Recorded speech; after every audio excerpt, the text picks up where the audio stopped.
It's the Orioles on Masson and a chance to win their 5th series of the season if they can come away here in this rubber match with a victory against the Tampa Bay Rays. Foam Finger Day after the long night last night. And fans on hand here this afternoon hoping the Orioles can pick up a W. Last night, the Orioles came back after trailing in the 9th, after trailing in extra innings. They are the first team in Major League Baseball this year to come away with a victory when you trail in the 9th and trail in extra innings. What a ball game it was for the O's. But it was costly as far as their pitching staff was concerned, so some changes had to be made today. The bullpen has been very active. In the last 2 games, all of these pitchers have been in for a total of 14 innings. They have given up only 4 earned runs on 7 hits. Uehara picked up the victory in the ball game last night, but obviously a bullpen right now, as Juan Samuel said, it needs some rest. So what do? You go out and get some help. Mike Gonzalez has been reinstated from the 60-day DL. Troy Patton has been recalled from AAA for this game, and probably this game only. Josh Bell had to be optioned out. Jim Johnson transferred in order to make room on the roster. So, Jim, a lot of changes here to try and get some pitching support. Well, that, and I just saw the bullpen go out there waving "Save the Pen," not Free Willy, but "Save the Pen" flags out there. But that's what Brad Bergeson has to do. But I mean, last night the heroes in my mind were really Simone, who had gutted it out, tried to get 3 innings, got 2 2/3, kept him in the game, did go up the run, and then Koji really pitched well in the last 2 games. And I talked to him today. I said, as much as you can to somebody, and I didn't have his interpreter. I said, you're actually starting to throw the ball better, and he looked at his leg and he goes, much better. So again, he saved. He got a key out to, to get Upton out, and then again, it was just a team game last night. Arrieta could have gotten him deeper in the game, just able to do it. That's what they want Bergeson to do today. And the problem today for both teams is there are 2 starters on the mound who are really struggling, which may mean more work for the pen. Yeah, well, Shields, you can look at the number. These are very young James Shields. He did pitch well against the Yankees, but did give up a couple of home runs. He leads the American League in home runs with 21. And for Brad Bergeson, we know what the formula is. Find out how you can throw the ball down. You know what? Lefties hit him well. There's only 5 because of the injury to Crawford in the lineup. All right, so both teams hoping that these starters can find their way and get it done. We will be back. The Foam Fingers are ready to rock and roll, and so are we. First pitch in the final game of this set.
On Masson is brought to you by Southwest Airlines. Go to southwest.com. Grab your bag. It's on. Mostly sunny skies and a warm day here in Baltimore. Let's take a look at our train Game time temperature. It is 89 degrees. Lots of sunshine right now. Visit trainsearch.com to locate an independent train dealer near you. It's hard to stop a train.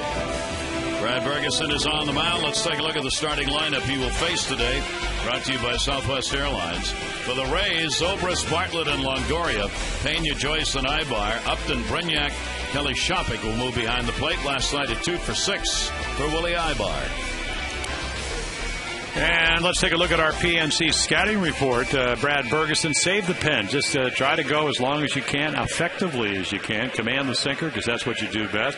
Especially keep it away to the lefties. He's been getting in trouble down and in, and they try to run you out of the ballpark when presented with the opportunity. He controls the running game pretty well. And today's scouting report is brought to you by PNC, for the achiever in all of us.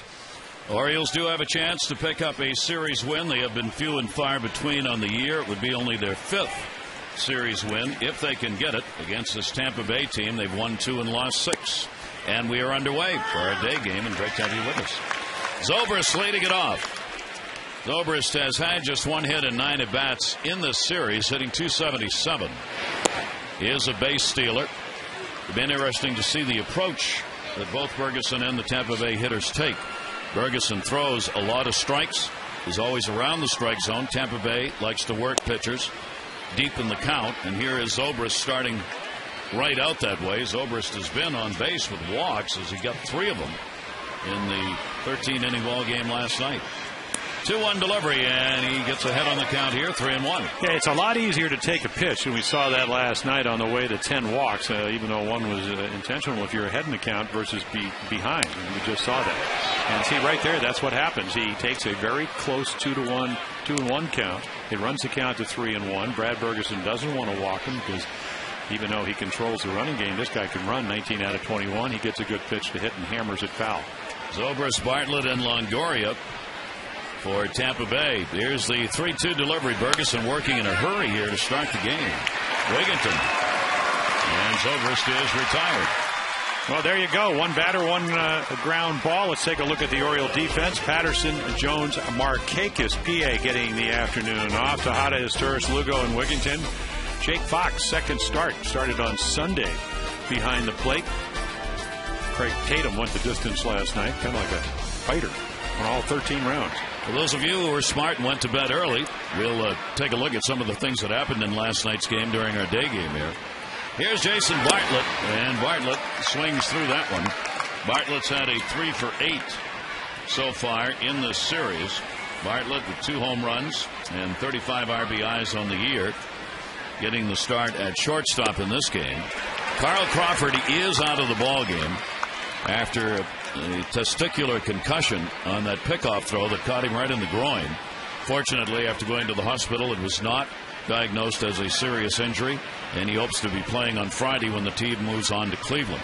And according to Crawford, I'm still not going to wear a cup. Here's the 0-2 delivery and a check swing, and he went around on it. Bergeson gets the strikeout, and there are 2 down. You know, his last start against Toronto gave up 4 runs, and he couldn't get them to quite commit on the slider today. And you could see right there Jason Bartlett out in front. So he's been hot lately. And again, Bergeson makes a terrific pitch. There is the Toronto game, and he didn't pitch poorly. A couple of doubles, that's what he talked about in that 6th inning where they added that 4th run, and that made the difference. 2 down, Evan Longoria. Longoria 3 for 10 in the series. Looks like that strike zone's going to have some width and depth to it in this ball game. Chad Fairchild has the plate. Longoria hitting at 302 and a good jam shot by Bergeson, 0-2. Oh, there's the sinker. You know, strike one, and then you throw one out of the zone. Of course, if you're Tampa Bay, you want him to get the ball up because he's not as effective there. Apparently, nobody's told Bergeson it's hot out there because he's working at a feverish pace.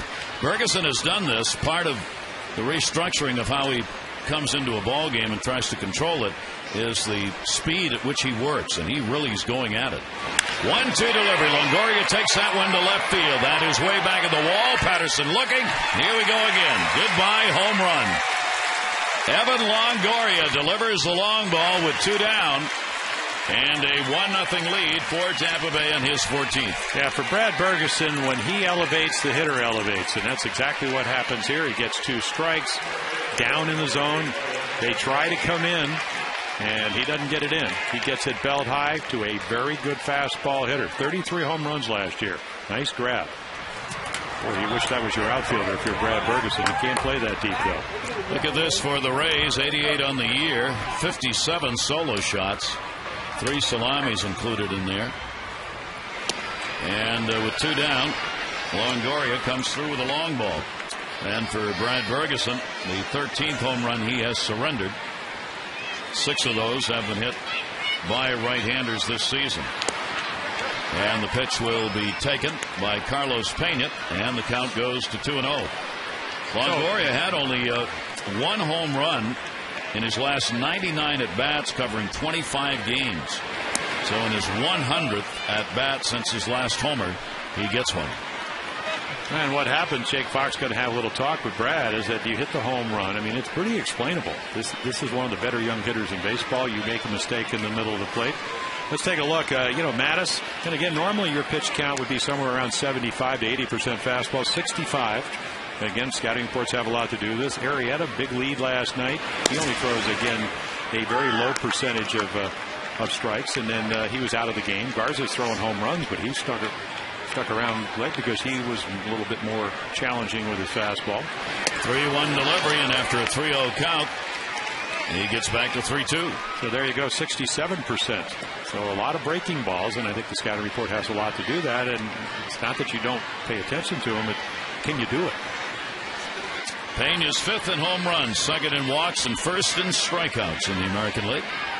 3-2 delivery, and he's gone. Good comeback by Bergeson. So the home run by Longoria, 1 run on 1 hit with nobody left on base. Longoria, his 14th of the year. Pena striking out.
Night, home run derby, 3rd inning off Garza, Scott's 13th. Wigginton, the next batter, his 15th. Jones, the next batter, his 15th. And then, just to top it off, Scott got his 14th in the 3rd inning. 4 homers off Matt Garza last night. Rays have the early lead in this one. Let's take a look at the starting lineup for the O's, brought to you by Southwest Airlines. Patterson, Tejada, Markakis, Scott, Wigginton, and Jones, Fox, Lugo, and his tourist, Luke Scott, with a 3-for-4, 2-homer, 3 RBI night. And our PNC scouting report lost 8 of the last 10 decisions. Now, he started out the season 5-1, better on the road, 6-4 on the road, and again, the home run ball. And the ball is flying. 21 of them, leads the American League. He does not walk a lot of guys, usually up there in the amount of walks per inning type of pitchers. And you can see a lot more hits than innings pitched, and only 29 walks. And he goes to work against Corey Patterson, who is healthy and back in the lineup, playing in left field, and he is back in the leadoff spot. A 1-for-1 in this series as he came off the bench last night. towards second base. It's going to be a tough play. Brignac, one hopper, and got him. With the speed of Patterson, Brignac had to hustle it, and he knew couldn't get it there in the air. Well, it's nice to have a shortstop playing second base. Again, maybe Corey not running quite as fast, and then Pena, again, a Gold Glover, nice stretch. He gets to it. But again, shortstop range, and you can use that at second base. And even Sean Rodriguez, who plays against lefties and some righties, on also a very good defensive second baseman. Here's Miguel Tejada coming off a big night last night. Tejada, a couple of hits and 9 at-bats in the series, and they came right when the Orioles needed them. 7th inning last night, he would deliver a 2 RBI double, and he would do it again in the 9th inning. Another 2 RBI double. You get the RBI double and get the Orioles back into it. Takes that one in the air to left center field. Upton is over, and he's got it. Tejada's retired. A ball game last night that just would not end. The O's getting back-to-back homers for the first time since '95. It was the first win this year by any team in the majors, trailing in both the 9th and extra innings. It was the longest game time-wise for the Orioles. It was the 6th Orioles win when they trailed by 4 or more in the game.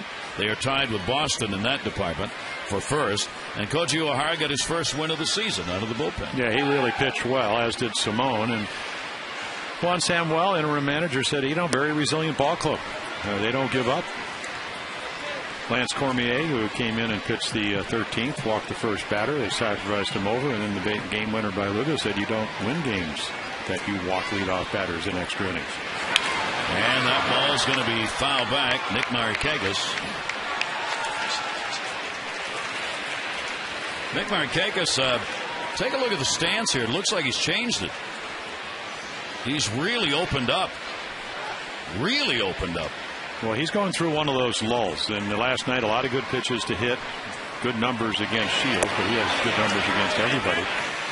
But again, we've got the foot opened up towards first base on the lead foot, and but really opened up. Your head. Yeah, he's got his head turned, so both eyes are almost directly looking at the pitcher rather than the turned head. Well, he's made about 3 adjustments. Started the year, hands were pretty much even with his numbers, and then they got back, then they got a little bit back, and then he opened up a little bit. Now he's way open. I mean, he's 0 for 10 in this series, and Nick is one to make those kind of adjustments in the course of a year. Well, this is the way he usually starts out hitting in batting practice. And I think a lot of times, he'll just try to really, and you see Brian Roberts do it a lot when he's playing up at the level as you, and Eddie Murray did it, and Eddie talks about it all the time, trying to get the bat to the ball, get the feeling of the path to the baseball, which is what hitting's all about. Here's the 1-2 delivery by Shields, and he'll foul it off. The one thing about Shields, he's going to make you, he's going to add and subtract. Garza didn't do it very well last night. Arrieta tried to do it, but wasn't very capable, but he's got a great changeup, so he's going to try to run the ball in on you, then get you out on your front foot, which he did right there. Nick is 0 for 10, as we said in this series, but a .304 hitter lifetime off Shields with 1 home run. And that one will be bounced, and the count will go to 2-2. The appearance by Shields against the Orioles this year was in the opener back on April 6th, and he gave up 3 runs on 9 hits in 6 innings. He was non-decision in that ball game. That's the only appearance this year prior to this one against the O's. Brignac will make the play, and Shields has a 1-2-3 inning. 1 completed. Our day game at Camden Yards. Rays up 1-0.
mound for the O's, and the team is counting on him for some extended innings today after the bullpen has been taxed. In the first 2 games of this series with the Rays, they've counted on 9 different relief appearances, and last night's 13-inning game had Juan Samuel on the brink of getting desperate. Jeremy Guthrie would have been brought in to give him a couple of innings if needed had the game gone longer, and Brian Mattis even volunteered to pitch if needed, although that's being disputed by Samuel, who said that Mattis volunteered after the game was over. Back upstairs to Gary and Joe.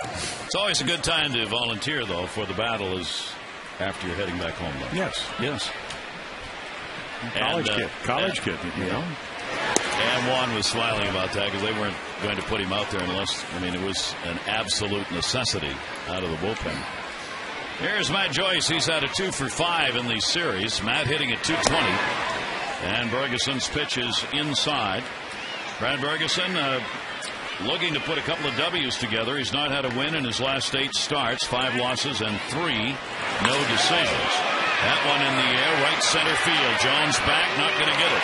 It'll take a hop off the top of the wall and into second base with a double. The lead off the second is Joyce.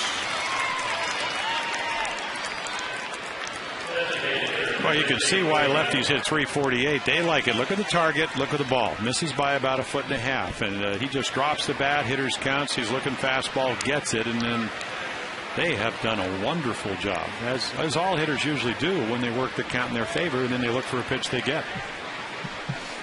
So Joyce on with a double. The second hit for the Rays. And now the designated hitter, Willie Ibar. And Ibar will take the fastball for a strike. He is 2 for 6 in the 2 games in this series. Ibar has only a couple of hits and 11 at-bats against the Orioles this year. Does have 3 RBIs. The 0-1, he's bunting to try and move him up and tried to feather that down the third baseline, and it'll roll foul and a 2-strike count. Yeah, you know he wants to get him over. That's the way with the Rays, the best pitching in the American League. That's what they like to do. They like to advance runners. And there's nothing like getting early leads. If you're pitching well and they get you 2-3 runs, I used to always think, hey, they're going to have to get 4 runs for me to blow this lead. And if you're pitching well, that's hard to do. So they want to get as many as they can early on. Ibar will have a liner that's going to fall in for a base hit. A late start by Joyce. Jones gets it in, and Foley will hold the runner at third. So the first 2 Rays here in the second are on first and third. Had a horrendous 0-2 pitch right here. You're trying to, again, execute your pitch.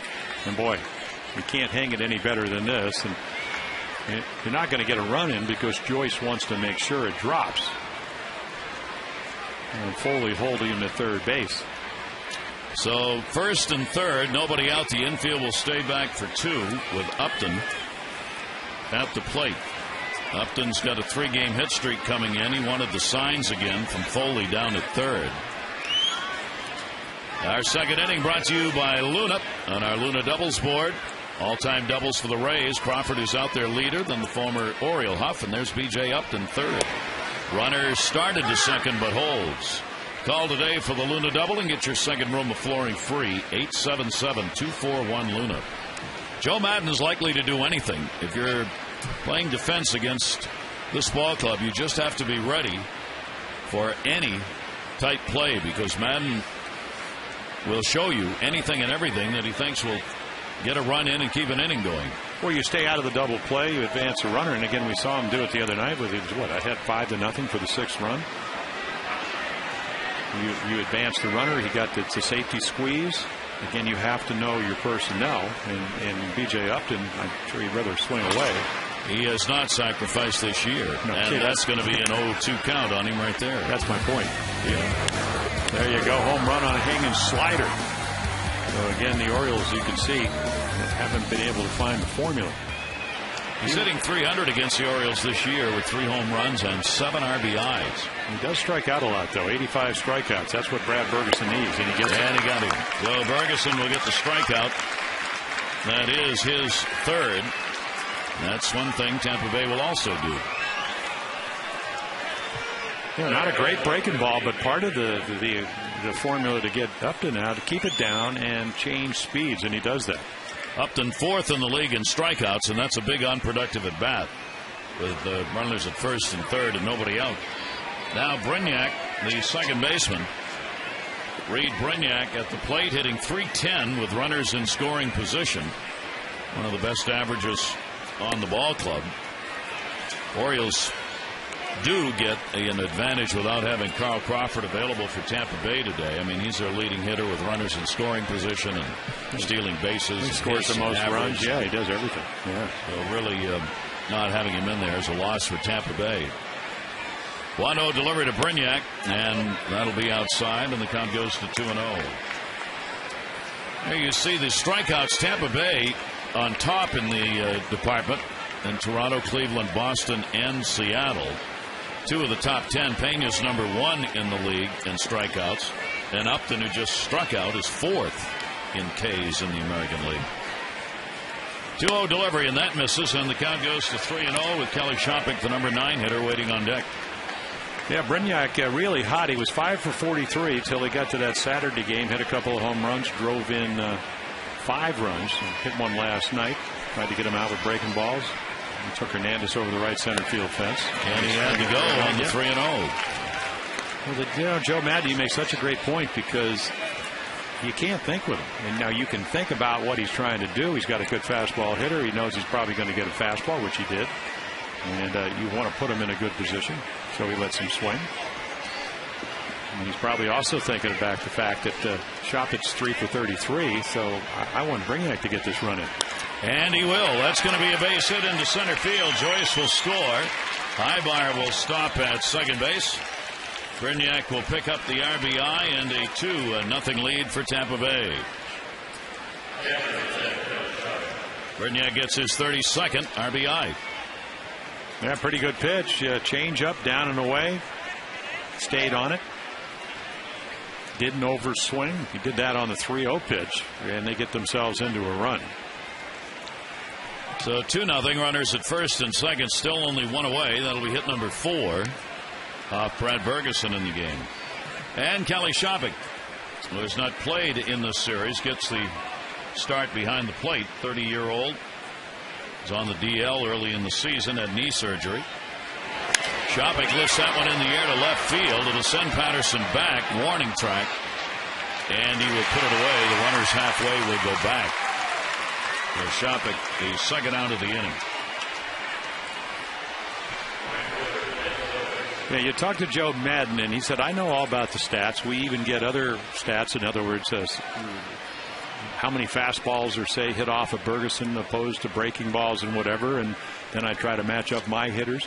But the one number that leaps out, lefties off him, 348. So if you have guys that hit the fastball, and that's pretty much what he throws, you know they're going to be in the line if they're healthy.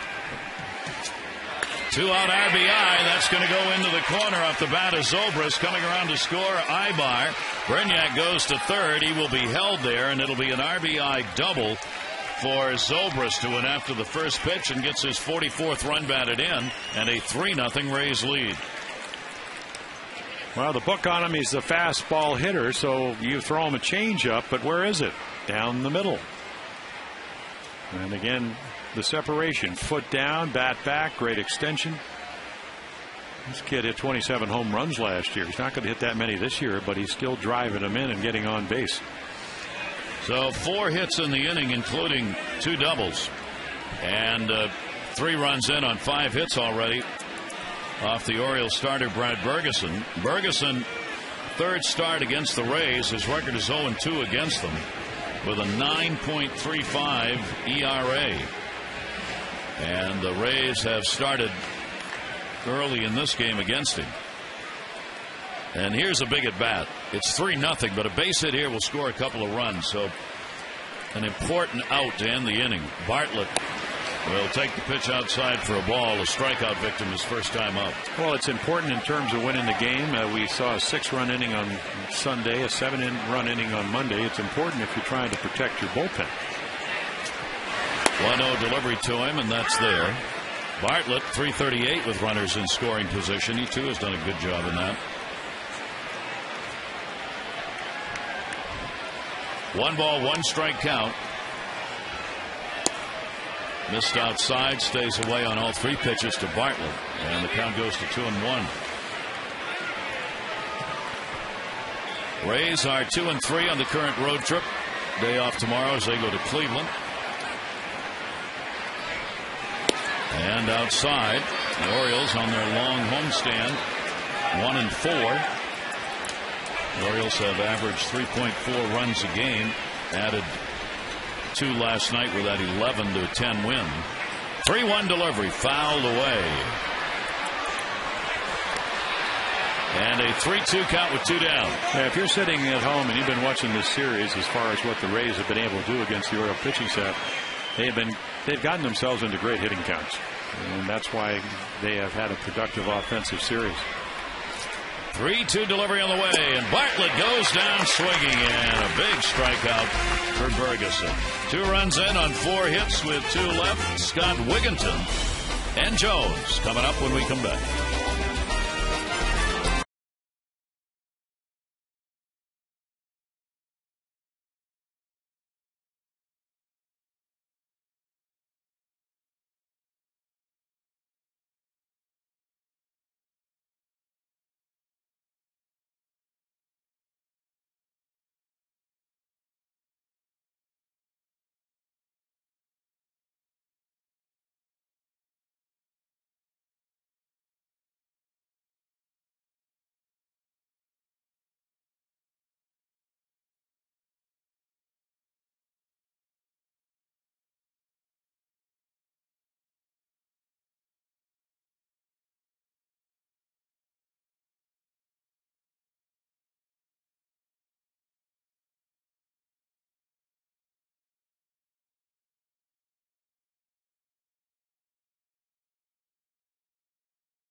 Orioles baseball on Masson is brought to you by Southwest Airlines. Go to southwest.com. Grab your bag. It's on. Don't be watering lawns in the middle of the day. It all evaporates. A lot of day games today, including the Orioles' next opponent. The Twins are playing at home against Cleveland, and they will be coming in for a 4-game set that will be starting tomorrow night. Jeremy Guthrie and Carl Pavano. The scheduled start is tomorrow night.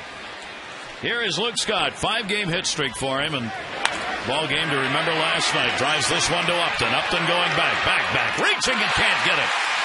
On his way to second base, it'll be a stand-up double, and Scott continues hot. Yeah, he ain't missing too many fastballs in the middle of the plate. Hit one around the pole last night, first home run, and then a bomb to deep right center field right here. Changeup in the middle of the plate. Upton, who plays very shallow because he goes back well, but just can't catch up. Gingerly running because of the hamstring, so he cruises into second base. So the Orioles get their first hit of the ball game off Shields, and a double. Down 3-0 here in the bottom of the second inning. Ty Wigginton. Wigginton at 2 for 10 in this series. Well, let's see what his approach is. And again, you know what it would be if it wasn't 3-0. Hit the ball to the right side. Towards shortstop, and Bartlett will hold the runner. Yeah, we saw him do that last night. But again, I still think that when you struggle for offense, you got to try to hit the ball the other way. Little breaking ball gets him to roll over. Here James Shields said, boy, thank you. Holds the runner, and it'll bring up Jones. The Orioles now have doubled in 15 straight games and in 30 games total on the season, as that streak is continued. The leadoff double in the inning by Luke Scott. And the other problem is that it's hard to score Luke Scott with a hamstring problem from second base. So, and it certainly would have made Adam Jones a better hitter. Jones with one down. He'll take the pitch outside. Adam in the ball game last night. The third of the back-to-back-to-back home runs. 15 on the year. He'd end up with a couple of hits in the game.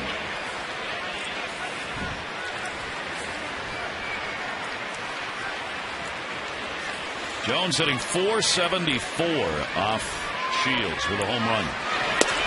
And the pitch is taken on the inside corner for a strike. The Orioles have had some pretty good numbers against Shields, even though he is 6-2 lifetime against them. And Markakis and Tejada, Scott, Jones, all solid numbers individually against him. Adam takes the pitch, and it's going to miss inside. 2 ball, 1 strike count. The Orioles last night had a 3-run lead in the second inning, and it is only the 3rd time this year the Orioles had a lead of 3 or more runs in the first 2 innings. That's how tough it has been for the Orioles getting down early in ball games. 2-1 delivery fouled away, 2-2.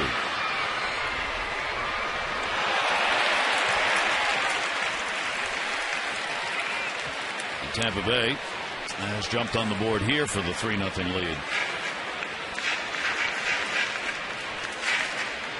Yeah, their bullpen not only better but more rested than the Orioles, even though you do have Gonzalez and Troy Patton called up from Norfolk, AAA affiliate. Here's the 2-2 delivery. Andy McPhail was on the phone late in the ball game last night, making preparations to get people up here to try and help the Orioles. So Michael Gonzalez reinstated from the 60-day, and Troy Patton up from AAA. Josh Bell optioned out. So you've got those two available, Patton and Gonzalez, to work in this ball game. Troy will probably only be here for 1 game. He appeared in the majors with Houston back in '07. Last time at the major league level. 3 ball, 2 strike count on Jones, and Adam will foul it away.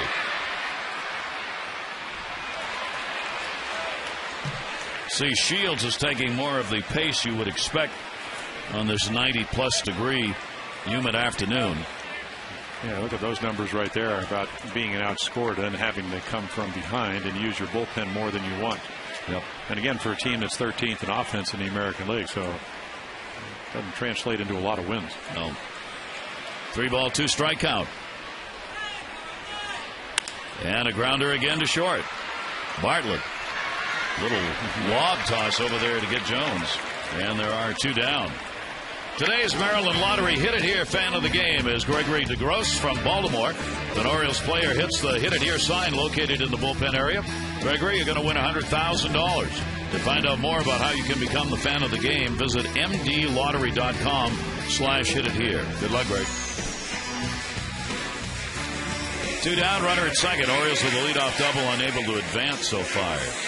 Lots of blue sky, high clouds. Maybe some thunder bumpers rolling around you would expect later today with the weather the way it is. Little breeze, not a lot.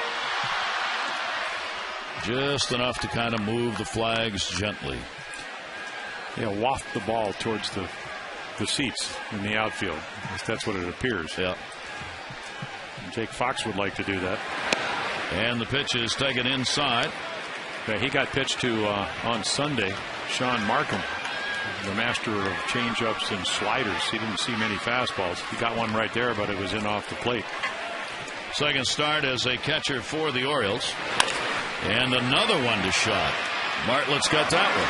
And gets a little more on it.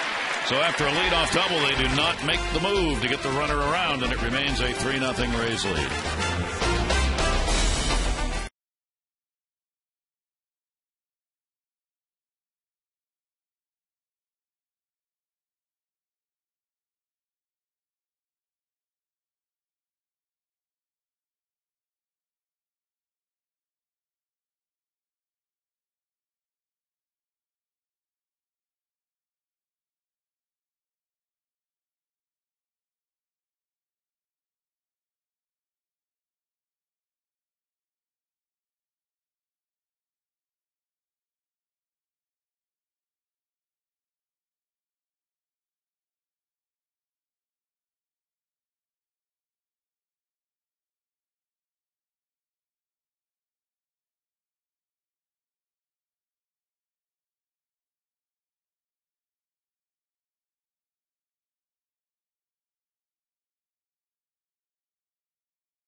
Wednesday, Juan Samuel joins us live from the dugout. Juan, number one, thanks for doing it. And secondly, how many hours did you spend last night trying to figure out what you were going to do with pitching today? Not a whole lot of time after that crazy game we had last night, but glad that we got a couple guys back if we needed them today. We need Berge to take us deep into the game, hold these guys, so we will continue to stretch these guys in the bullpen. It looks like Tampa Bay has done a terrific job of really working the count to get into those hitters' counts. It makes it harder to pitch. Longoria to right field. At his back, Markakis looking. That's going to hit off the SK hot dog. And into second base with a leadoff double is Longoria. Well, Jim, these guys are very patient. You know, they make you get the ball over, and if you don't start working ahead, you know, next thing you know, they're in the driver's seat, and we've seen the result of that. Yeah, and the other question is, you know, you've a lot of starters, Bergeson, Tillman, up and back and whatever. For young pitchers, I know that you want to make them accountable because you want them to pitch well. But do you think that Berge, because he knows if he doesn't pitch well, he may not be up here, you think that puts more pressure on him? There's no doubt. Each one of these young guys, you know, they feel that everything they go in there, they have to put zero throw a shot out instead of just being themselves, concentrating on that task on hand, follow the scout report and make some pitches and enjoy the result of that. Juan, I know a lot of fans did not get to see the end of the game or hear from you last night. A great effort by your ball club to come back twice late in the game to win, huh? Well, there's no doubt. You know, after giving up the lead, these guys continue to come back and really play well, and it shows that these guys are not quitting. All right, Juan, we appreciate it. Thanks. Good luck today. Thank you very much, guys. On our Wired Wednesday, Juan Samuel live from the dugout here at Camden Yards. Longoria on at second base, 6 hits in the ball game for the Rays. Pena, strikeout victim, with the shift on, pops it up the other way.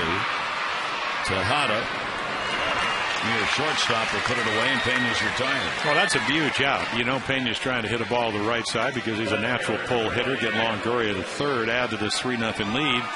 So Brad Bergeson able to get in and then make the perfect pitch up and in, jammed him.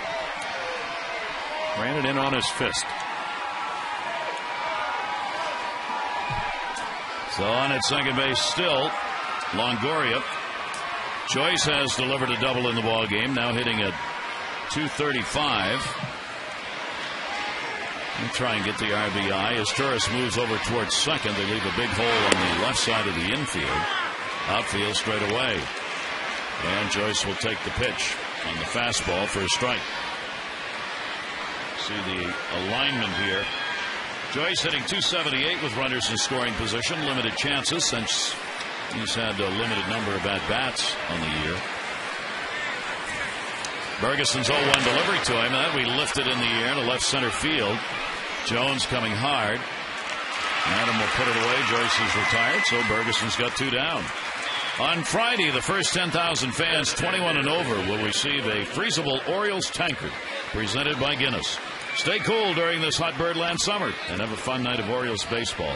For tickets, 888-848-BIRD, or go to Orioles.com. It'll be the Twins in town. Here's Willie Ibar. Ibar single and he scored second inning. Looking for another 2-out RBI here. They've had him. Longoria's home run in the first inning came with 2 down. Zobrist, his RBI came with 2 down. Well, it seems like Ibar always can hit line drive. Did it last night. Drove in 3. Left-handed and right-handed. He's a switch hitter. I think, you know, you really, when you're down by 3, you have to look on deck. And even though Upton can take you deep, you cannot give in to this guy and be down 4-0 here. 1-1 delivery is chopped foul off Bergeson. And by that, I mean, he tried to get him out after going 0-2. It just didn't make a good pitch with his curveball. Doesn't mean you don't throw it, but just make sure you finish it out of the zone. Give it some depth. The change up, make sure you just don't throw it, but you know that you finish it so it runs out of the zone, maybe just a little bit off the plate, and you can do that when you're ahead of the hitter. 1-2 delivery. Ibar's had a good July, hitting .303. Tampa Bay team led by Ibar and Bartlett, averages in July up there. Crawford is not in the game, .348 this month. Longoria .339. 2-ball, 2-strike delivery. Ibar down the line, and he has done it again. Longoria will come around to score. Ibar will head into second base. And it is a 4-0 lead. Ibar's 2 for 2 in the game. Well, Juan Samuel was talking about have fun, go out there, execute your pitches. So again, and we've seen this, and there's the target, there's the pitch. It just stays up. You don't finish it, so it's a hittable pitch. You know, it gets him out on his front foot a little bit, but again, because it's up, it's just easier to get to it. Hits it inside the chalk line, and it's 4-0. And not only is it 4-0, you have another runner in scoring position. And this is how Tampa Bay gets it done. We've talked about their extra hit offense. 28 RBIs for Ibar. 4 runs, 7 hits for the Rays. Upton, a strikeout victim, his first time to the plate. Tampa Bay is 11th in average, but 4th in runs in the American League. As they've used doubles, they're 5th in doubles, 7th in home runs. They draw a lot of walks, so their on-base percentage is 5th best. And they do well with runners in scoring position. Yeah, they're about, 7 points higher than the average, but they, because of their speed, leading in stolen bases, they'll probably go from first to third more often, second to home. 1-1 delivers, fouled away, and that'll be a souvenir. And then it factors into your defense. You don't always catch the ball, but you probably get to more. The Twins coming in, I think they had made 30. I don't know what they did last night, but they had come into last night's game with 34 errors, the lowest amount in Major League Baseball. So another good defensive club. Runner at second here with 2 down and a 1-ball, 2-strike count. A look back to second. Ibar, good speed back there, and he started to go. Did he? No. Eric Cooper down at first base. Minnesota's lost 2 in a row going into today's game. They are 3.5 games behind the White Sox and tied with Detroit for second. 3-way race in the Central. White Sox, Detroit, and Minnesota. 2-2 delivery and a chopper towards second. Lugo will charge and get the out. But an RBI by Ibar, bringing Longoria in, has added to the lead. 4-0 Rays.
Bottom half of the 13th inning last night. He delivered a single in July, hitting .349 and 7 RBIs. And give credit to Felix P.A., who set it up after a leadoff walk to his Torres in the 13th. P.A. laid down a sacrifice bunt, and his Torres scored on that RBI single by Lugo. Yeah, Julio red hot. 23 games, almost hitting close to 350. Anytime you go 25 for 73, that's sustained excellence. And then the runners in scoring position average up to 340. So he's gotten a lot of big hits, mostly singles, but got the job done. And James Shields gets a strike to him. Julio's 4 for 18 lifetime off Shields. His Torres will follow him, and then the top of the order, Corey Patterson. Bottom of the 3rd inning, 4-0. The Rays on top in the rubber match game. Shields with the 0-1. And Lugo will take it outside. 1 ball, 1 strike count. Shields gets only he gets 66% of leadoff batters out. That's okay. Yeah, maybe you'd like to see some guys up in the low 70s, and that's about as good as it gets. 1-1 fastball, 2-1. But I'll tell you, he kind of likes this. I get him out, and they get me runs. 1 on the first, 2 in the second. He made a very coaching point. I'm going to get a lot of runs if they keep scoring. At least a run an inning, don't you? Well, you get a run an inning, you got a pretty good chance to win a game. Yes. I take my chances. 2-1 delivery and a grounded to short. Bartlett, a busy day. He's had the last 4 assists in the ballgame. Tomorrow, join Orioles pitcher Jason Burkett and Masson broadcaster Rick Dempsey at the grand opening of Sports Clips at the Avenue at White Marsh. Sports Clips will be trying to set the Guinness Book record for the most haircuts in a day. You'll be able to get a free haircut with just a $7 donation to Orioles Reach. For more details, visit OriolesReach.com. I think I'd get there early. Well, you might want to be the record breaker and try and figure out what that is. I don't know what the number currently is. I guess we got to go to OriolesReach.com. Find out. Exactly. Here's his Taurus, and he will take it down low. Well, maybe you need to go. 4-game hit streak. With those locks, those flowing locks of yours. I don't know if this is jealousy or... I think it is. It's a little envy. It's a little hair envy. 1-1. You're the first person who's ever said that to me. I'll tell you that right now.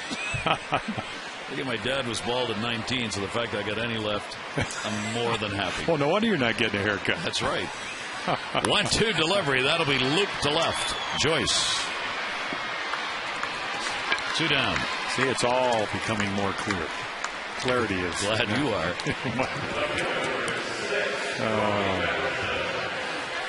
Corey Patterson will take his time coming up as Shields has retired the first 2. Patterson, he got robbed of a base hit on a nice play by Brignac in the first inning on a ground ball. 2 away, bases empty.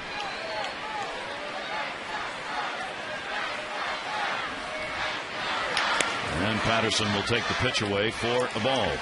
James Shields, 50 wins and 45 losses lifetime. He was 11-12 last season with a 4.14 ERA. The ERA has gone up to 4.86 coming into this ball game tonight. He is, as Jim said, given up the most home runs in the league. He's given up the 4th most runs, but he doesn't walk many. He is 9th in the league in free passes per 9 innings, and he's 7th in the league in strikeouts starting the day. 2-0 delivery to Patterson will miss. He has a very unorthodox follow through that ends up on that first base side, kind of in a dither. Yeah, I talked to him about that. He said he's trying to quiet the head down. And again, you know, it's one thing, and he's got the high leg lift. And if you swing your leg to that point, you usually swing your leg back, and that's how you get to that position. Now, if you lift your leg, it's a lot easier to put it straight down. So you can see the front legs like his gait. Long foul ball. So his gait swings open, and your head, your shoulder, your whole body goes with him. There you go. We told you. Of course, Oakland's still pitching extremely well. The one thing he does, I mean, he's right up there every year, over 200 innings. So he gives you quality innings, keeps you in games. You get him a lot of runs, he usually wins. 3-2 delivery, and Patterson works out a walk. A good at bat for Corey. That'll be the first walk surrendered by Shields. 2 down, the Orioles get a runner on. Yeah, you want to go more direct to home plate, just quiet that front side, and you'll be able to. But it's hard to sometimes do that in the middle of the season. You know, you only throw maybe once, twice at the most in between.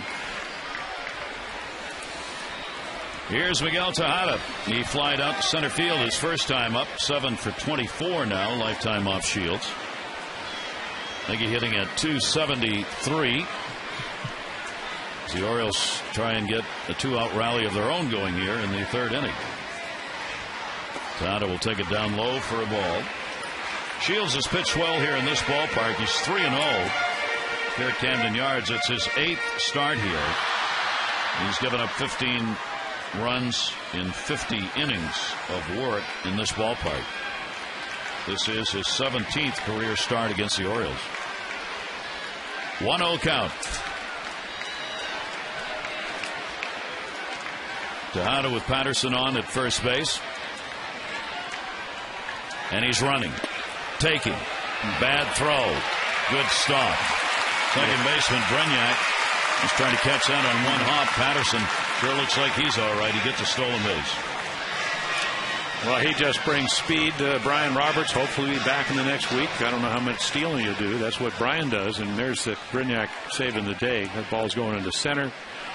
Chopik knows he has to hurry. He does, but bounces it. 17 out of 20 for Corey Patterson. Chopik has thrown out 3 of 15 on the year, and against Shields now. And is going to be the 6th stolen base in 9 chances. Tejada with a foul ball off the fastball, and 2-ball 1-strike count. Yeah, and then if of course after the 2-out walk, Miguel's able to get him in, that'll get everybody's attention in the dugout over in Tampa Bay. Big opportunity right here. And we told you, loves to pitch more so on the road. Usually, and this is the best road team in baseball, they wear you out down to the Trop. 2-ball 1-strike count on Tejada. Pick off at second. Nope. Brignac moved in on the bag. Shields just steps off. Trying to keep Patterson as close as they can.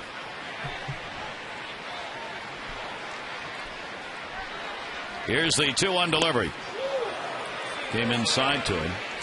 Tejada's always done well against this Tampa Bay ball club. And he carries a .302 career average with 23 home runs and 84 RBIs in 134 games that he has played against Tampa Bay. Far and away the most games against Tampa Bay of any Oriole. Well, one of those good hitters counts. Orioles would love to have Shields get them back into this game with some good pitches to hit. 3-1 delivery will be fouled off on a big time cut. So the count will go to 3-2, and Patterson will head back to second base. Orioles down by a score of 4-0 here in the 3rd inning. Plenty of time left. And now about just trying to get one in here and get a 2-out RBI. The Orioles only 2-10 as a team with runners in scoring position and 2 down.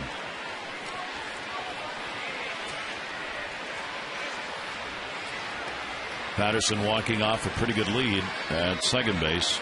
Shields really slowing the pace, steps off, wants the signs again from Chopik. Yeah, I think with 2 outs, they're more concerned of making the play. They know that even if you keep Patterson somewhat close, he's going to score anyway. 2 outs, he's going on contact, 3-2. 3-2 delivery, and came inside and got him. Foul tipped into the middle. So Shields will get his first strikeout. No runs, no hits, no errors, and a base runner left on. 3 complete. Our day game here at Camden Yards. 4-0 Rays.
on Masson is brought to you by AT&T.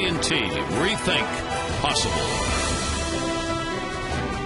Take a look at this day in history, Major League Baseball. 1892, Tim Keith and Jim Pud Galvin match up of 300-game winners. It would not happen again until 2005 when Maddox faced Roger Clemens. That pitch is going to be taken for a strike by Brignac. The O's snapped a 20-game losing streak on this date in 2000 in Canada. They had not won a game there in 20. And David Newhan, a rare inside the Pike homer. He got it at Fenway. That one to right towards the wall. Markakis there will have to play it right off the base. It'll be a single. And Brignac is on. He's 2 for 2 in the ball game. And again, the leadoff man on. That's the third time in 4 innings leadoff man has reached for the Rays. Yeah, this is what Bergeson went through when he faced Toronto. I think 5 out of 7 innings. And they got 4 runs, which is what Tampa Bay has. Well, you're fortunate there. That's only a single. And again, another good hitting pitch. The lefties again came in hitting .354, and they're not missing too many pitches today. Nope.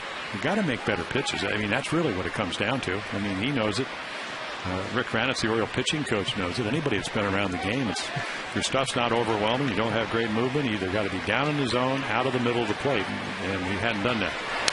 Ellie Shopik doing the catching, fouls it off. Lee flying out to left field, and the only at bat he's had in the ball game. Runner at first. That's 8 hits now for the Rays. 4 runs on 8 hits, 3 left on. The Orioles no runs, 1 hit, and 2 left on. Brad Bergeson in his 15th start and 17th appearance of the year.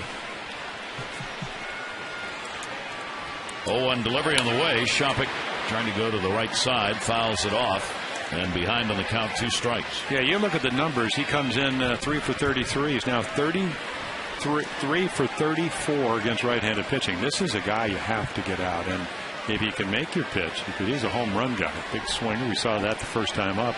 Just missed a home run down the left field line. Get him out. Maybe get him bounce into a ground ball. It doesn't run particularly well. Hurt his knee earlier in the year. 0-2 deliveries right there, and that is strikeout number 5. Yeah, this is a slider that kind of it's what we call the backup slider. Just kind of spins. Shopik, Kelly gives up on it, and they call him out. Well located. Now it'll be the top of the order. Zobrist has an RBI double. Longoria has an RBI homer. Ibar an RBI double, and Brignac an RBI single. Brignac's on at first, and he will draw the throw.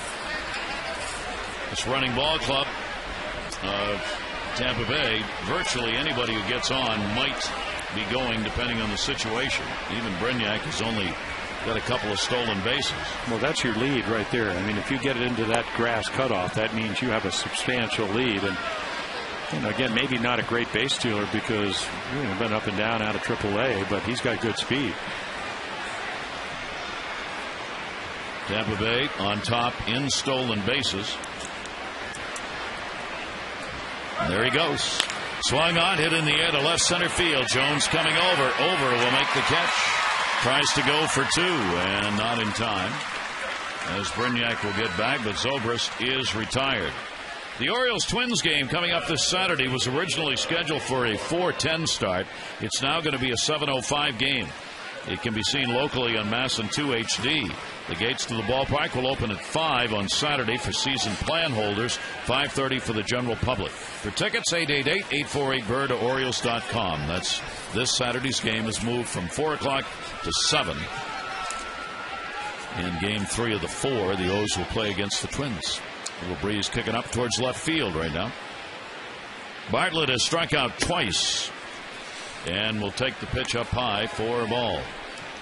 Runner at first with 2 down now. Bartlett 48 strikeouts and 30 walks to go along with that .242 batting average. Brignac was running on that fly ball out, but it was more of a hit and run and hit play than he wasn't trying to steal a base. Yeah, you start the runner, and then somebody's got to cover one of your middle infielders, second base or shortstop. That's again what you were alluding to, that Joe Madden always trying to put pressure on the defense. with speed, with moving the runners, bunting. It's not that they're that unorthodox, it's just that it's kind of a game of flow and motion for them. 2-0 delivery on the way, and Bergeson misses inside. Well, this is not falls good. behind 3-0. That guy on deck's already homered and doubled.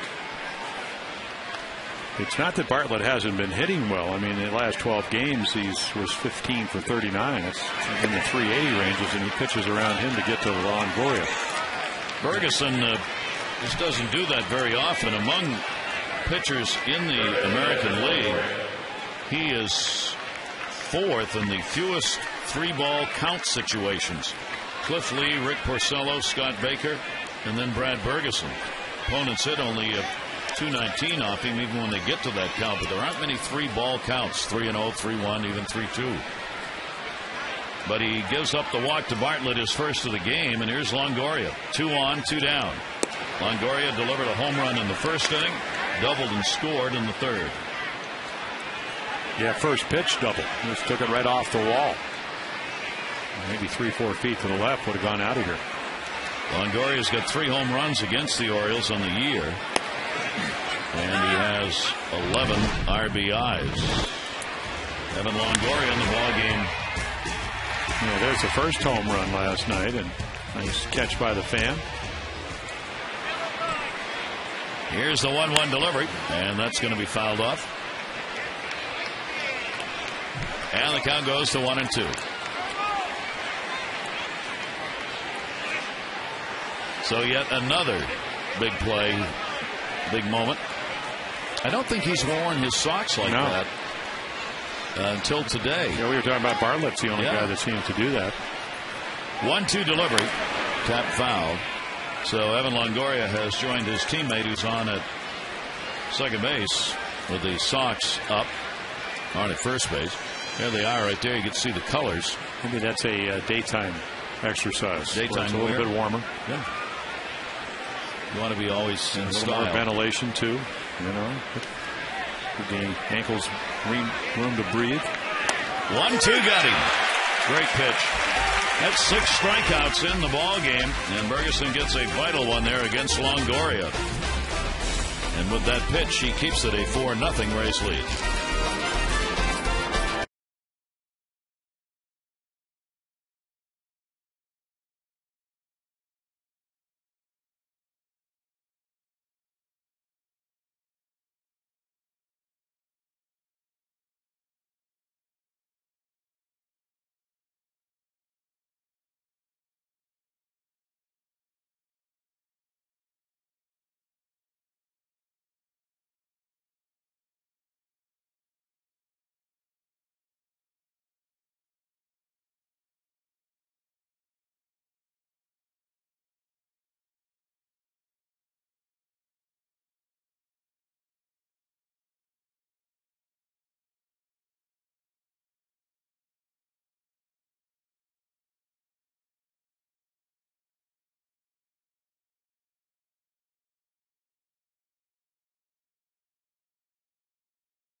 The Kids Corner boasts brand new interactive areas for families, a fun climb, a play area, batting cage, pitching station, murals, and fun team facts, flat screen TVs, and more. Soon there's going to be even a life-size Oriole bird bobblehead coming later next month. And you'll find your favorites like the moon bounce, floating T-ball areas, special Orioles merchandise store tailored to the younger fans. So we hope you'll bring the kids out. It's Orioles Park Carvel Kids Corner, located on the ballpark's main concourse, inside Gate C on the first base side. A lot of kids here today. Camp day, a lot of buses were pulling in, loaded with the youngsters dressed in their camp shirts.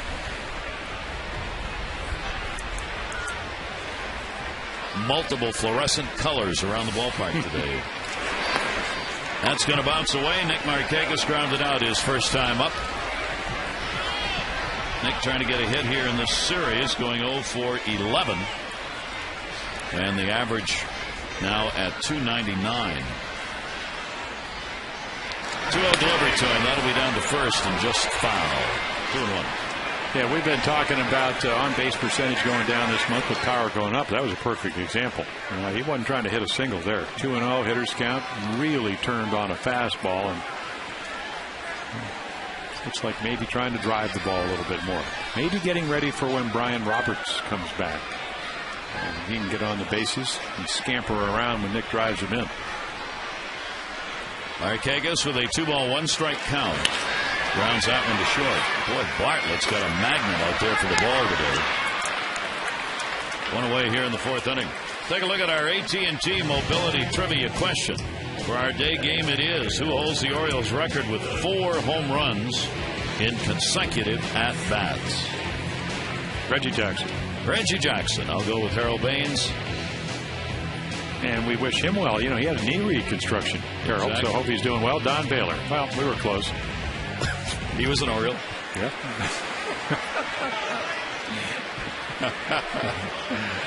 Here's Luke Scott. Luke with a double in the 2nd inning. Now with a 6-game hit streak. And he's had 5 hits and 9 at-bats coming off the DL in this series. You know what Don Baylor's nickname was when he played with the Orioles? Groove. Because he got in a groove, obviously, there. Yeah. He was one of those guys. George Henricks, who coaches for the Rays, one of those guys. He could go into Cleveland. He'd go 15 for 20, Oliva. Baylor was one of those guys. Just get red hot. There's another one, speaking of red hot. That'll be cut off by Zobrist. And Scott's 2 for 2 with a double and a single. Well, they threw him fastballs last night, Gary, and he hit a couple of home runs. Tonight, change up off the center field fence. Hanging curveball, ripped into right field. So what the Sable list? I'm as hot as I was before I went on it with the hamstring problem. You got to believe one or more teams is going to be interested or are interested in Luke Scott right now with the trading deadline coming up. Yeah, but I understand that. But again, relatively from a standpoint of service time, when you're not scoring a lot of runs, how do you give up somebody like Luke unless it's a really good deal? I think it would be hard to do. You're not going to win the division with him this year, and you might win with a couple of prospects. Well, that's the whole thing. You have to get the right players. As Branch Rickey said to Ralph Kiner, you led the league in home runs, and I'm reducing your pay by $5,000. And Ralph said, why? He said, we finished last with you, and we can finish last without you. Swung on and missed, and a 1-ball, 1-strike count on Ty Wigginton. He told me that story. We're going up to the Ted Williams Museum up in Hernando, Florida. I said, no, you didn't really take the cut. He said, no, actually, I led the National League 7 straight years in home runs. Yes, took the pay cut. Yes. And he sent the contract back unsigned. Yeah, well, who would sign something like that? A little bit unfair. Ralph, after he met with Branch. That is fouled away. And a 1-ball, 2-strike count. Ty Wigginton grounded out his first time up. Ralph's got to be one of the senior members of the Hall now, doesn't he? Yeah, looking forward to seeing him over the weekend. Yeah. Yogi probably won't. Does Yogi, you think, would have? No, they said that he was, he suffered a fall and lacerated face, but the reports I heard, this is not updated in the last day, that he planned on trying to get up there. Good. So it's great to see him. Yep. 1-ball, 2-strike count on Wigginton, and he lashes it foul. James Shields has a very unusual stretch position, or at least the way he gets into it, when there's a runner on first versus when there's a runner on second. And I didn't notice him, of course, I haven't seen him pitch since April. But they're totally different. Watch him look over. It's almost like he doesn't know who's on first and wants to see. And I can tell you why. The reason is you want to see what the lead is, but a lot of times runners won't get their leads till you actually come to the set position. But you don't see this move every day. Of course, when I'm talking about he's going to take his time. But yes, I just thought he did it with speedster because I noticed it when Corey Patterson was on. And now he's not in agreement with Kelly Shopik, so Shopik will head out. Jared Fairchild, the home plate umpire, will take his mask on and go, let's go, guys. Don't see many umpires behind the plate who wear sunglasses, even in, obviously, the day games. A lot don't do it because you take those foul balls off the mask and it can hurt even more than having the glasses back. But there's so much glare. And, they make the glasses now. It's like when you ski with the goggles, kind of the greenish color that really lighten things up. I mean, they give you eye protection, but they actually make your vision even more acute. 1-2 delivery on the way. Scott will go back to first base with one down and a 1-2 count. Ty Wigginton had been a while between home runs and got the 15th of the season in the second inning of the ball game last night. Wigginton getting just his first in the month of July. He's hitting only .191 in July coming into this ball game. 1-2 delivery to him. He got that one in the air to left field. Going back is Joyce at the warning track wall, and goodbye, home run. He's got another one. Ty Wigginton, a 2 RBI homer, and the Orioles cut that lead in half.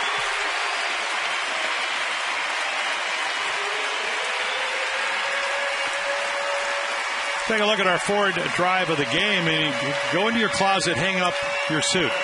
What do you put it on? A hanger. And right here, this ball just stays up and up, breaking ball. That's how you try to get Wigginton out if you execute properly, and then he sends it sailing.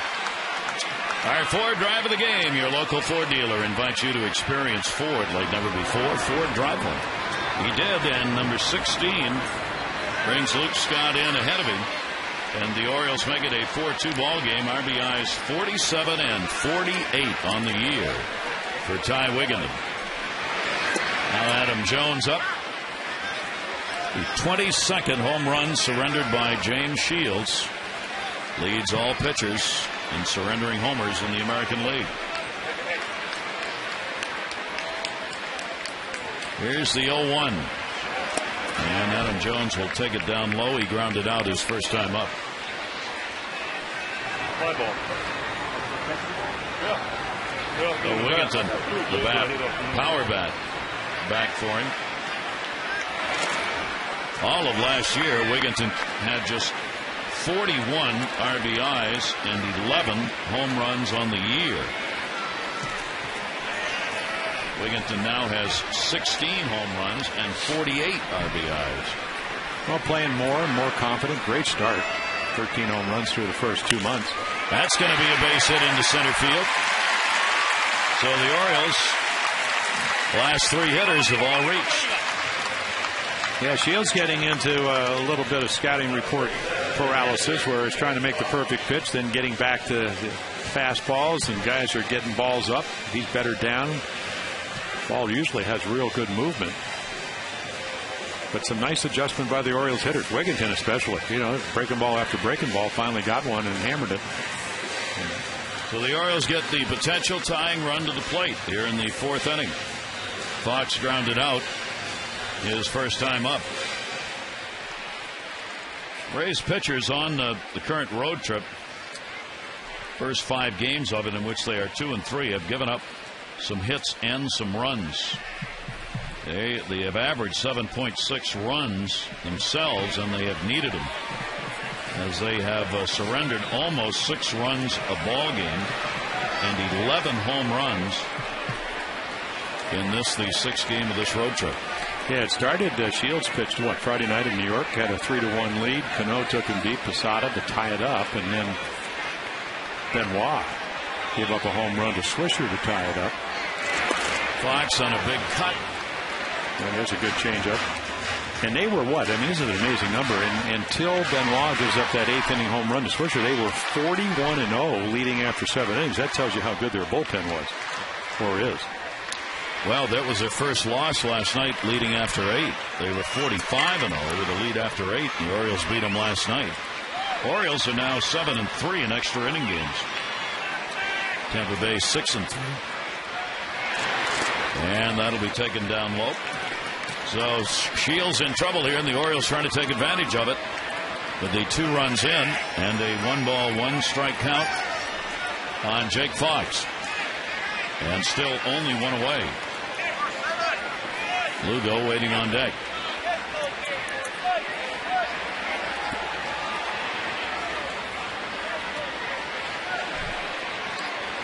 Short lead at first base for Jones. Good play by Pena. That ball in the dirt. Well, he won the Gold Glove one year. That was 2008. But we saw opening night last night some really good plays. Otherwise, this goes down the right field line. He just scoops it up like it's routine. You have to win a Gold Glove to help your defense. And had to hurdle Jones in the process.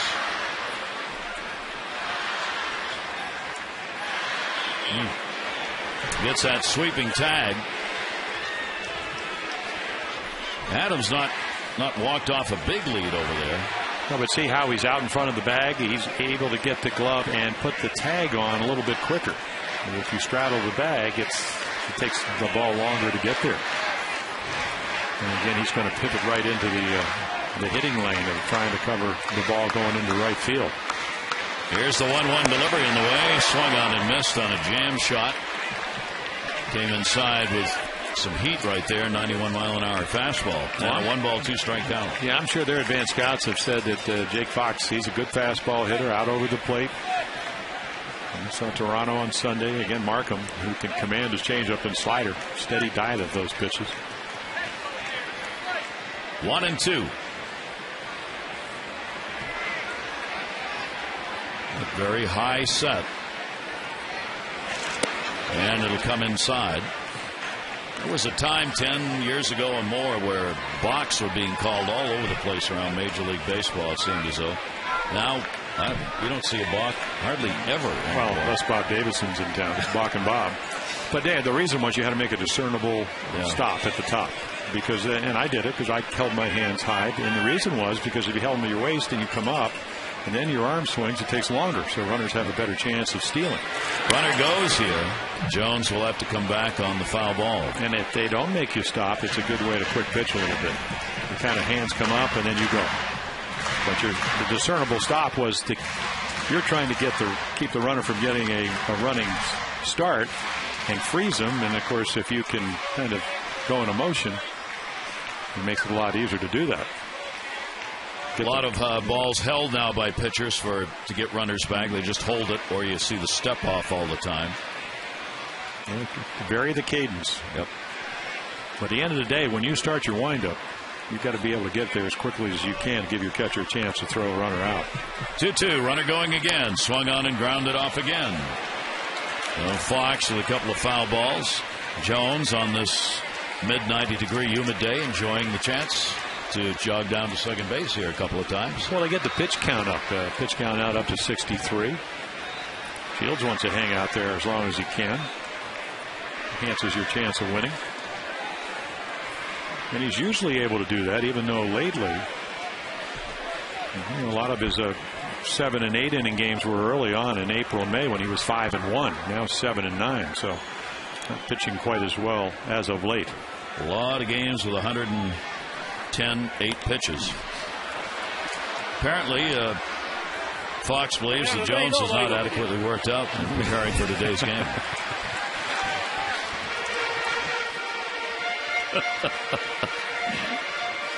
Third time. Looking over to Gary Allenson at third, along with first base coach John Shelby. You see Pena's giving it to him. Asking him how much he's enjoying it. Nice day, isn't it? Cool. Good day to run. Didn't Pena have to do that 2 nights ago? Yes. About 5 times. 2-2 count and a step off. Shields has been out there a long time here, and that's big in this ball game, as hot and humid as it is. Yeah, well, until the Wigington home run, he was on cruise control. I mean, not taking things for granted. I don't want anybody to think that. But again, until things happen, I'm just going to make my pitches, and then all of a sudden, Wigington looks for a breaking ball or gets one that he can handle, and all of a sudden your lead's cut in half. 2-2 going again. That one is into left field for a base hit. Jones will make the turn. He's going to come around to score. Into second base with the RBI double is Fox, and it's a 1-run game, 4-3.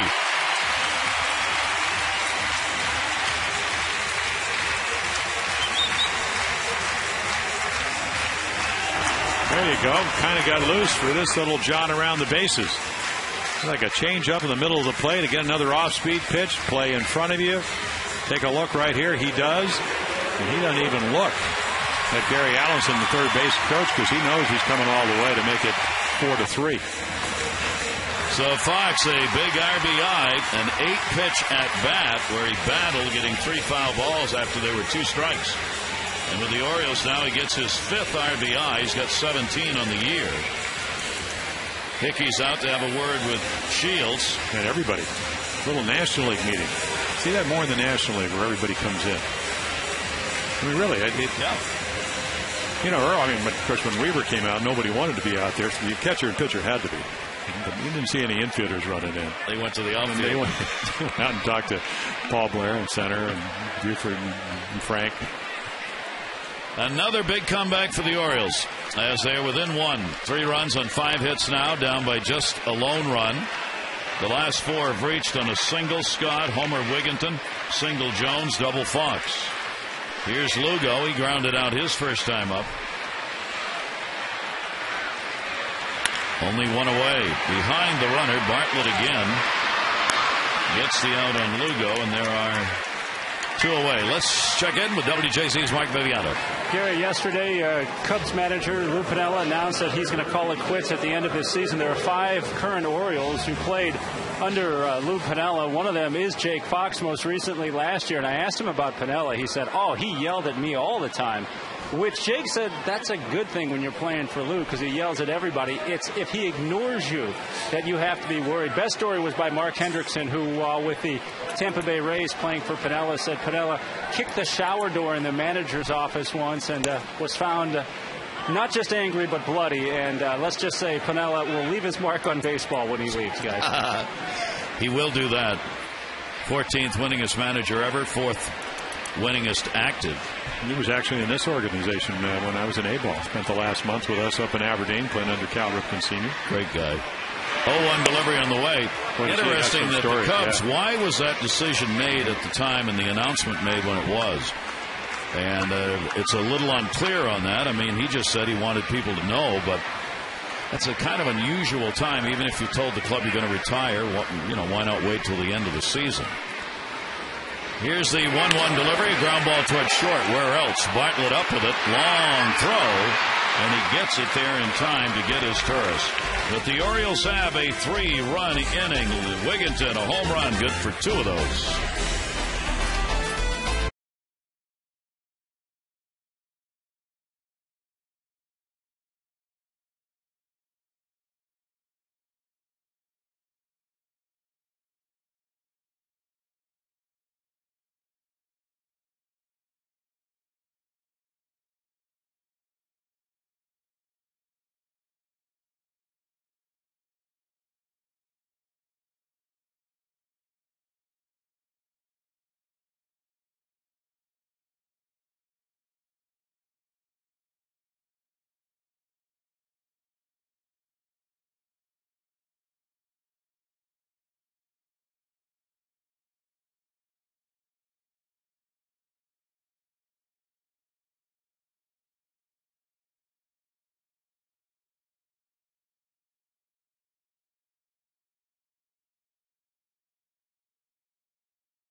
Kind of unusually early since he's not going to be done to the end of the season. Buck Showalter has been talked about as maybe an Orioles manager. Does that mean maybe the Cubs are interested in some of the same people and want to get it done? Well, it's always a possibility. And, Andy McPhail was saying the other day that he felt that Juan Manuel's doing a good job, but also he wants whoever's going to come on to manage to see the players and for them to see him. That ball driven long and foul by Pena. And in this game, of course, probably the key out of this game was the strikeout of Longoria, who homered in double to get out of the last inning to have your team come back and get the 3 runs. So the Orioles certainly back in this if Brad Bergeson can pitch well. And now I think if you're Juan Samuel, as you go into the 5th inning, you can start thinking about how am I going to use my bullpen if he doesn't. Patton and Gonzalez are available. That ball hit in the air to right. And Markakis will get underneath it and put it away. A ball game like last night with the 13 innings and the Orioles having to come back trailing in the 9th, trailing in extra innings. There is a carryover, Jim, on that as far as your confidence level. You remember those kind of ball games to be able to say to yourself, we can do that. Well, you know, a lot of times they say, I mean, the pressure is on Tampa Bay. And Joe Madden talked about it on Monday. He said, listen, we can't come in here and take this team for granted. So the Orioles, they're probably more relaxed. Tampa Bay knows they need to win this afternoon because they're in a pennant race. Yep. So we'll see how they match up. Bergeson seems like he's settled down a little bit. And again, he's fighting for his life because it looks if you don't pitch well, you're not going to stay up here very long. And, you know, again, you have some options. Zach Britton's pitching well, people like that. So, you know, hopefully he will right the ship and get deep into this game. You know, his manager wants him to do that. And save that bullpen. Matt Joyce. Remember, Tampa Bay has the day off tomorrow, so as far as bullpen usage, they have the ability to go a little deeper and use a number of pitches since they will be rested. The Orioles don't have that luxury. Joe Madden will go to Cleveland where they have the off day tomorrow. The Orioles will come right back here tomorrow night to play Minnesota. 2-1 delivery to Joyce. Joyce has doubled, scored, and has flied out to center field. Hitting .231 on the year. Joyce getting some playing time now as a DH and an outfielder. Yeah, but like 7 for 15, so hot lately. And that's what they're looking for. Good pitch. Well, you know what he's 7 strikeouts. That's ties his season high, and he's gone away from the changeup and more breaking balls. The lefties were hitting the changeup. And right here, it looks like a little breaking ball that just comes back in, gets it in enough where Joyce, who's a good fastball hitter, swings over it. He had 7 against Boston in a game July 2. He's tied his career high here with 7 Ks in this one. And the pitch is down low. Ibar, a big hit, a double in the 3rd inning for an RBI. He's also singled. He is 2 for 2 in the ballgame. 4-8-0 for the Rays, 3-5-0 for the Orioles. Pops that one up third base. Tejada with room. He's got it. And there's the quick inning Brad Bergeson has been looking for. 1-2-3 in the 5th. Our day game, 4-3.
The Orioles added 2 left-handed pitchers, activating both Mike Gonzalez and Troy Patton. For Mike Gonzalez, this is a big return for him.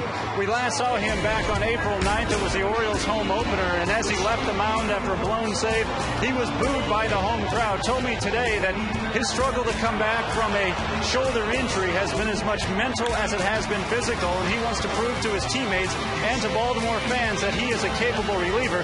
The Orioles will ease him back into his relief role, not installing him immediately as the closer. Now, in Troy Patton's case, he is here mostly as an emergency as the Orioles are depleted in that bullpen. Comes up from Norfolk, where he's been a starter. Should he be needed today or tomorrow, he might be put out on the mound, but it's just a short-term reality for Patton, who nonetheless is very proud to be putting on a big league uniform for the first time in 3 years, for when he was with the Houston Astros, and of course coming here in that Miguel Tejada trade. Upstairs now to Gary and Jim, guys. And Mark, for Patton, in only 3 major league games, 2 as a starter with Houston. He's only worked 12 2/3 innings at the major league level with an 0-2 record. Here is Patterson leading it off. Corey's had a walk, stolen base, and grounded out. Here in the bottom half of the 5th inning, Shields to short, and Bartlett, what is going on? Yeah, they chose him today. Not a good guy to choose either. So lucky. Yeah. 6 assists and now a put-out. Yeah, a rocket. Change up that Patterson had a good at bat, but hit it right at Bartlett at short. It's part of the game, boy. You know, if you throw strikes, sometimes you get lucky. Sometimes you're unfortunate. But you got to pitch to contact.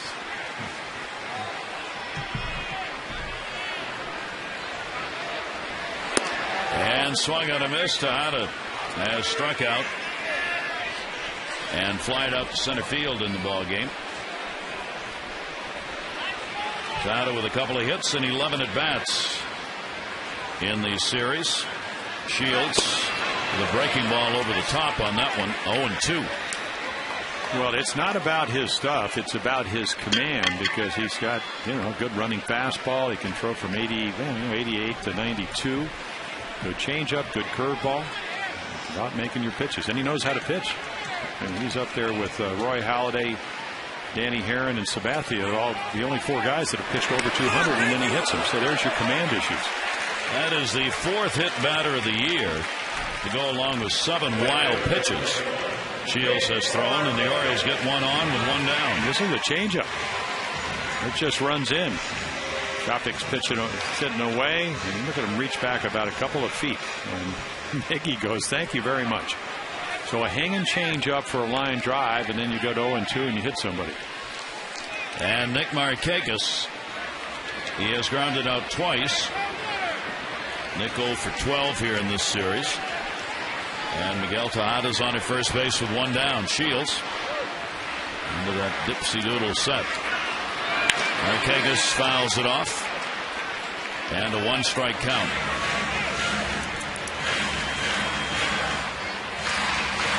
For Nick this season, only a 161 average against the Rays. He's had only 5 hits now in 33 at bats against Tampa Bay pitching. Shields with the 0-1. Same way, fouled again, 0-2. Yeah, they just got enough power arms, and you know, we saw that even when he was trying to, what would have been about the 10th, 11th inning, runner at second, and actually it was a nice Soriano. You know, just throw fastballs away and then get into another count.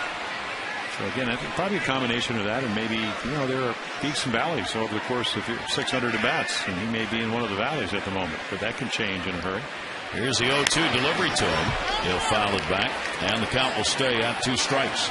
He is so patient, and when you talk to hitters, and when they're seeing the ball well, they can take those pitches just off the corner because the ball slows down. They're able to slow it down, and you know, either by breathing, by relaxing, and whatever. I don't know if he's in one of those moments now. Nick, of course, among the leaders, both in doubles and in walks most of the time. Right field, hit it hard. Zobrist back. That's going to hit and go up into the seats. And for the moment, it will cost the Orioles a run. The fact it left the ballpark on a hop. It is a ground rule double. Well, I started talking about command, away, away, away, and then this one knee-high inside middle, 92, great velocity, right to the bat head. Good swing by Nick Markakis. And he's going to get himself an RBI, except for the rubberized track here at Camden Yards. Boy, how many times do we see that come into play? Anytime almost it bounces on the track. So Nick gets out of the over. And the Orioles now have 2 in scoring position, and the red-hot designated hitter Luke Scott. He has doubled and singled in the ball game. Orioles down by just a run. 6 hits for him in the game. And a chopper is going to get the ball game tied up. Pena the flip. Shields will get it. It'll be an RBI. Tejada scores, and they battle back to make it 4-4. Well, Luke's just seeing the ball well. That's a good changeup. He sees the defense. They're playing back. Doesn't need to hit a fly ball. I mean, that's a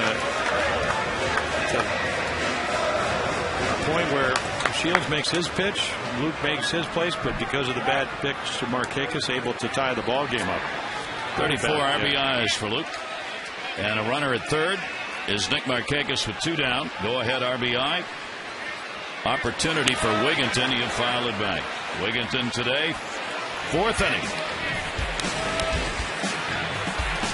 Yeah, lets it fly. Curveball. You could see. I mean, it's almost like Shields staggered a little bit. And 4-0 lead was halved right there to 4-2. And then the Orioles would come back to add the other 2 runs. Second career home run off Shields for Wigginton. The 0-1 delivery to him. And the towering pop-up by the mound. First base Pena battles the high sky and puts it away. But the Orioles have come back here in the 5th inning. They get the RBI from Scott and tie it up at 4.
By Home Savings of America and Southwest Airlines is going to return to the ballpark.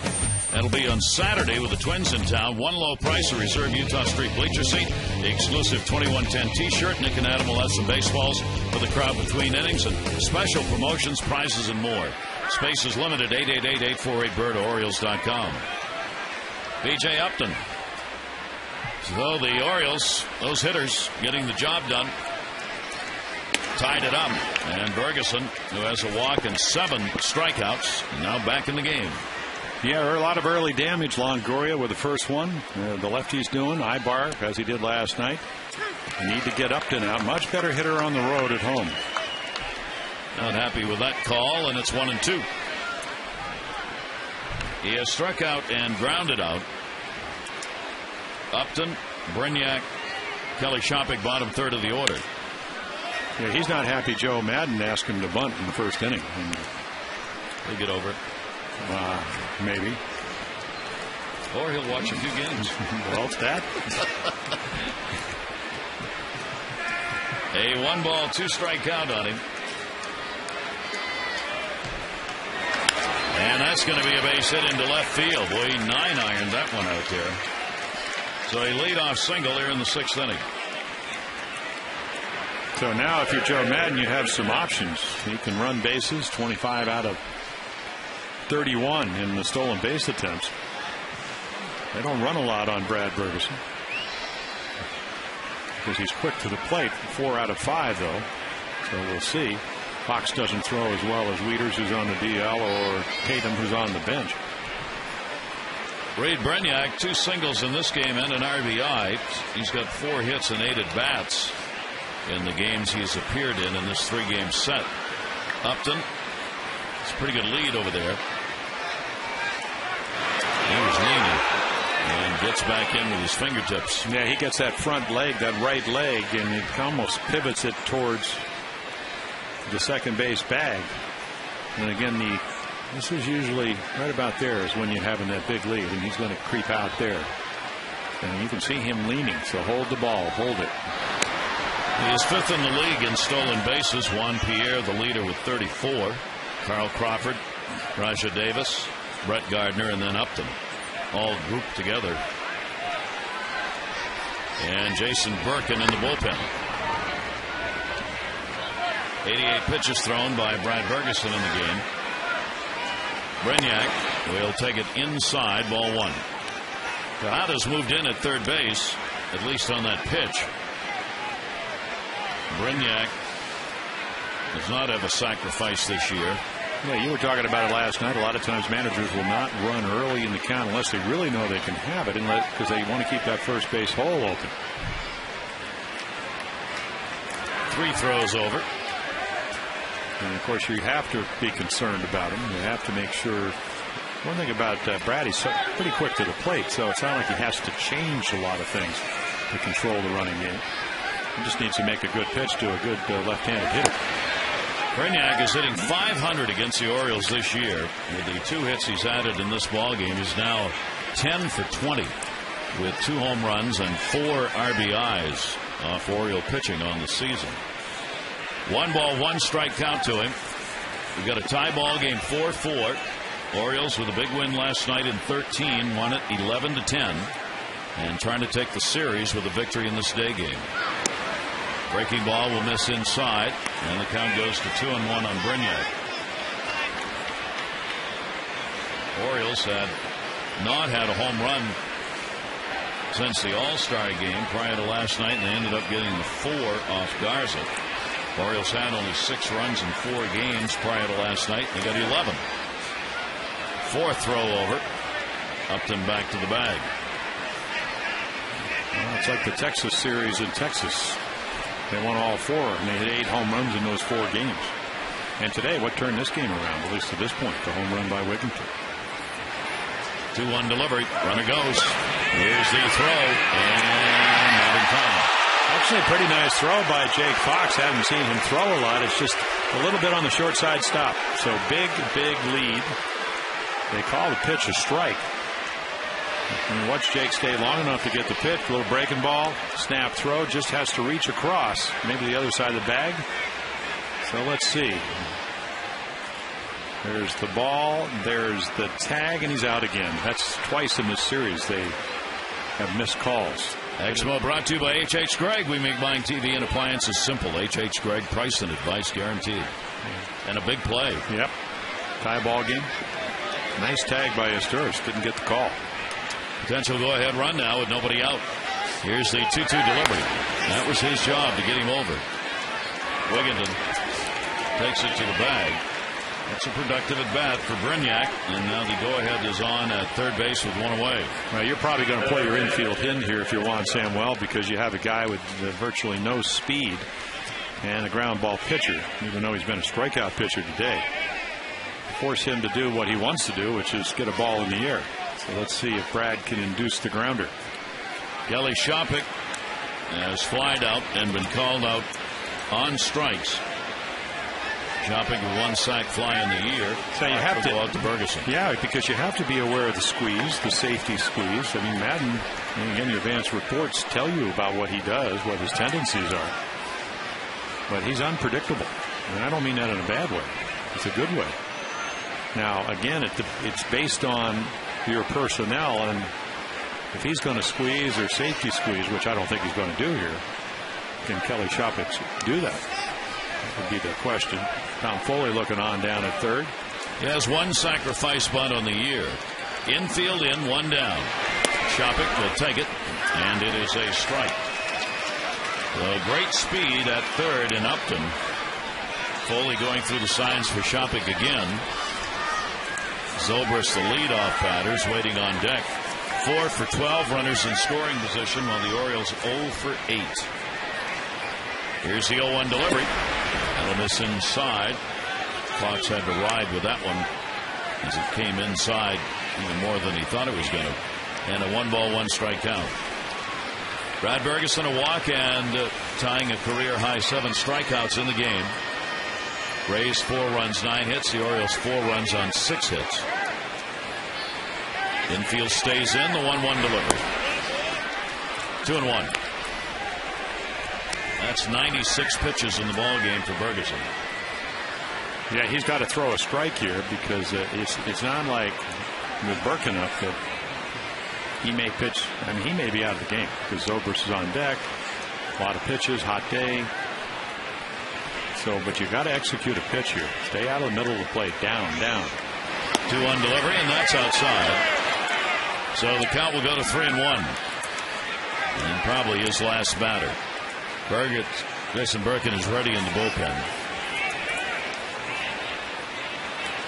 6 3-ball counts today, and he came in with the 5th fewest 3-ball counts. 3-1, and he walked him. So the second walk surrendered. Runners on at first and third. 1 down. Juan Samuel wants Fox to go out to the mound. Nope. Don't seem to give some signs here.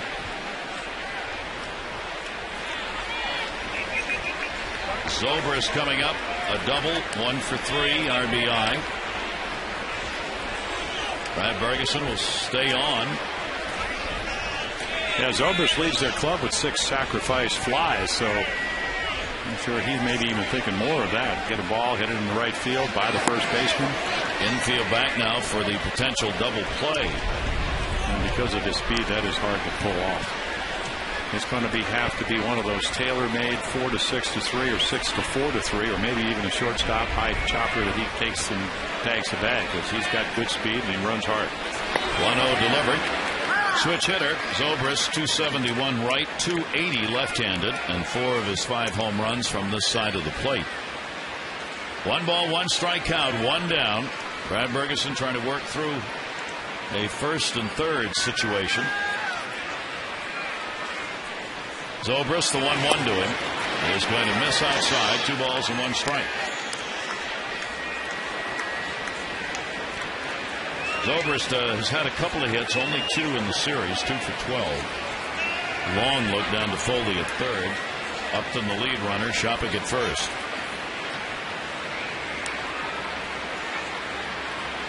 Two undelivered, way outside. 3-1.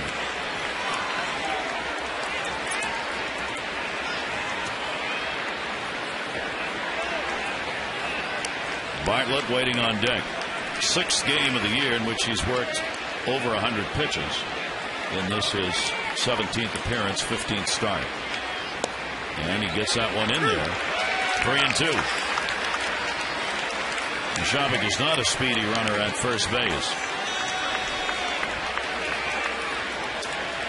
Well, you have such great speed at third that he may start him only because it puts a lot of pressure on Jake Fox. You're not, not one of your normal catchers, because if he goes, he could stay out of the double play, and he doesn't. Not going, and the bases are loaded. Third walk surrendered by Bergeson. Back-to-back walks here in the 6th inning. That will load him up for Bartlett, and that will be it for Brad Bergeson. So Bergeson will work 5 1/3 innings in this ball game, surrendering 9 hits, 3 walks, 7 strikeouts, and will be responsible for the 2 base runners on. And Jason Birkin in this tie game will come in as the bullpen goes to work again for the O's.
this ball game, and the much used and highly effective Jason Birkin on the pitch. Yeah, the last couple of times, and you wonder as the season progresses, what did they call him? Everyday Eddie Guardado, because he pitched every day. Well, that's what it seems like. In fact, he has pitched well, so you want to bring him in. Gave up the home run to Batista, who hit another one last night for Toronto with a 2-1 lead. And then the base hit last night. So again, when he's pitching well, he's got a real good slider. He's able to keep the ball down and finish his pitches. He's looking for a strikeout or maybe a ground ball. Bartlett's trying to get the ball in the air, get a base hit, and give the Rays the lead. Line on Bergeson so far, but he's responsible for all three of those runners.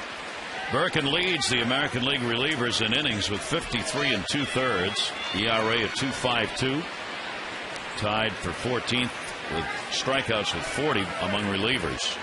And a ground ball to third base, and there's one, and didn't get him.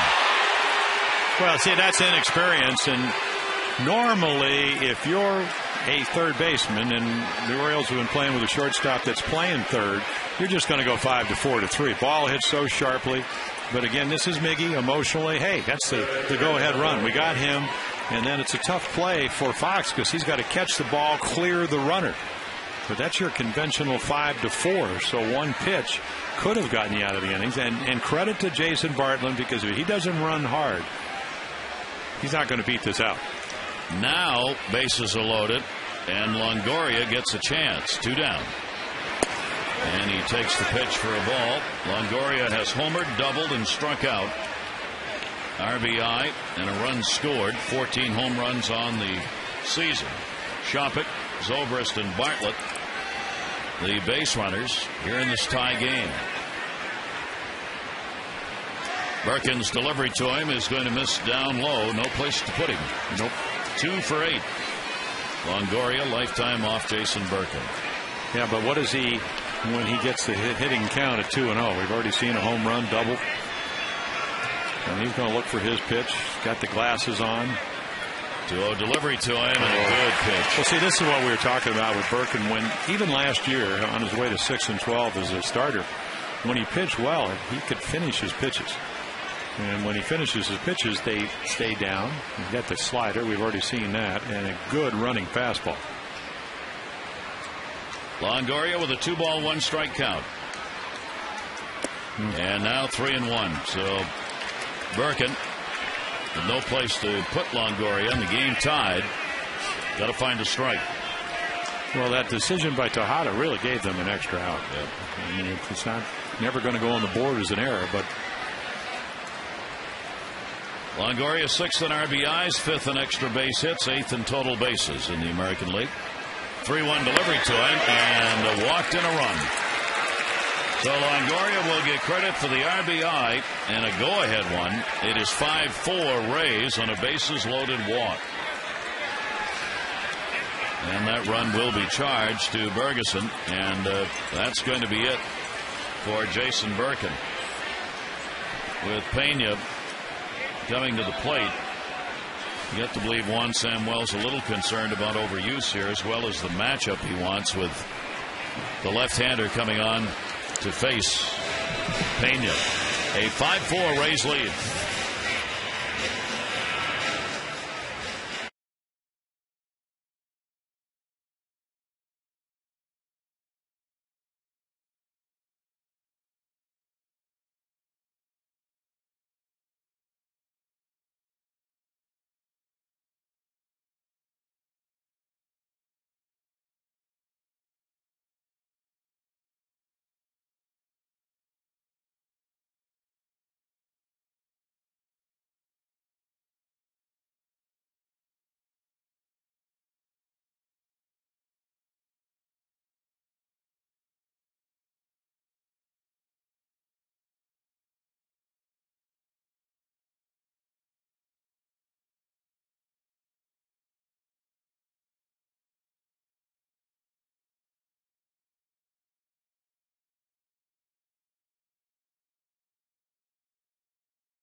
By authority of the Orioles may not be reproduced or retransmitted in any form, and the accounts and descriptions of this game may not be disseminated without the express written consent of the Orioles.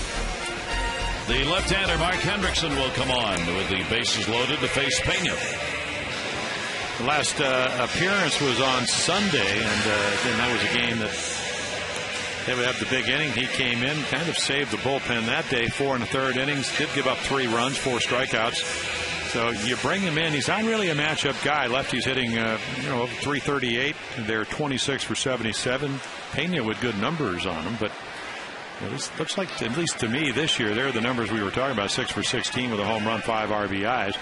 But he's been using that 2-seam fastball to get in on lefties, so we'll see if it will be effective against Carlos Pena, because they're trying to put this game away here. Hendrickson, bases loaded and 2 down. Left-handers 338 off him, right-handers 307. 2 outs, bases full, 5-4, and Pena will get a timeout, and Hendrickson will step off. Pena hitting 175 off lefties overall compared to 230 off right-handers. He does not have a high average in any event at 211 on the year. He still has those 20 home runs. And again, cat and mouse.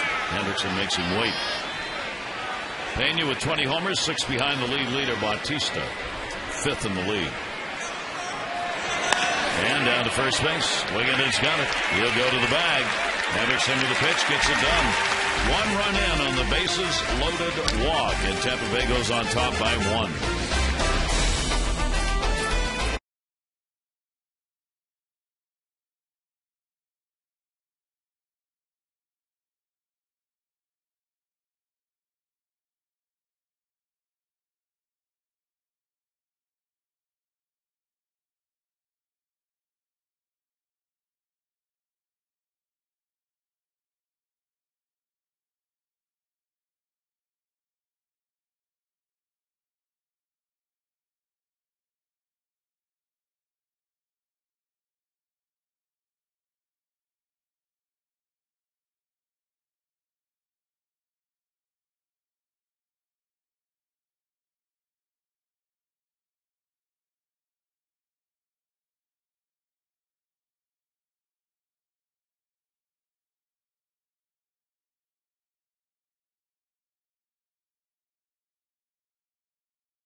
You by Ford.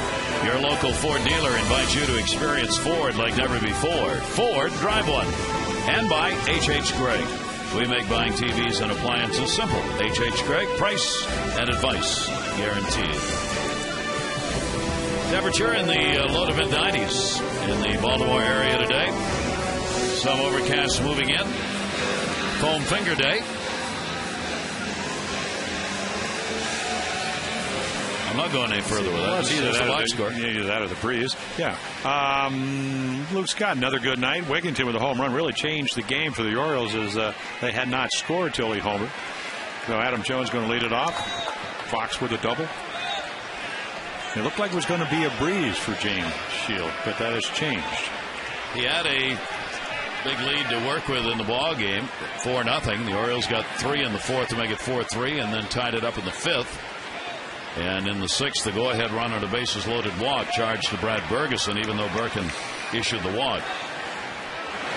Bunting for a base hit, foul back Jones. So Bergeson 5 1/3, 5 runs on 9 hits, with 3 walks and 7 strikeouts. And one of those walks is the go-ahead run. That was Shopik who scored in the 6th inning. 1 strike count on Adam. Little discussion home plate umpire having. was shopping. Not sure about what, and he doesn't really care. That young man's got other interests.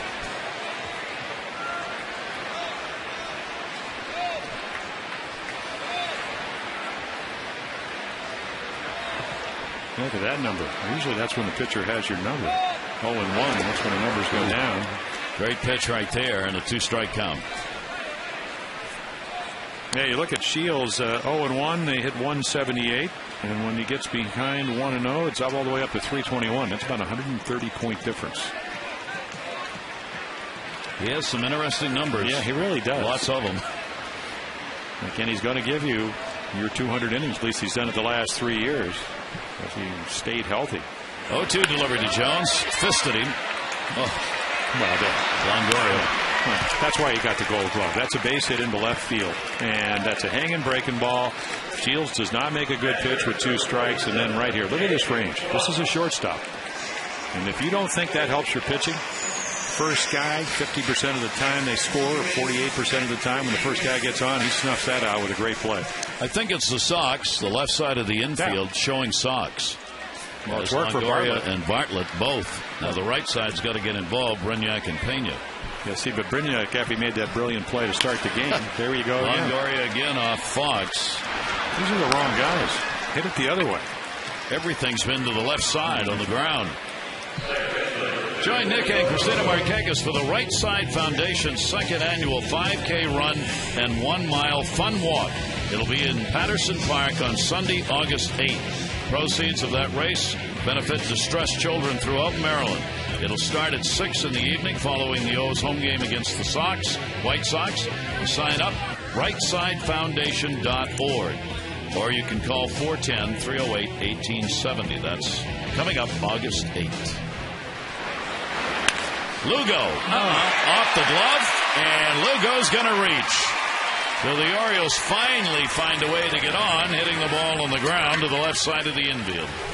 Yeah, this ball smoked too. I mean, James Sheets says, what the heck? He already caught the first 2. I don't know what they're going to score that as. Hit very sharply. I mean, again, the backhand, it's the hardest play because you don't know if the ball is exactly going to stay down, go up, or whatever. It does save a double, though, because if he doesn't get the glove on it, it's down into the corner. It will be a hit. They've only committed 3 errors in the last 25 games, the Rays. So the Orioles get that potential tying run on at first with 2 down. And the pitch is inside is Torres. So he'll try and continue his production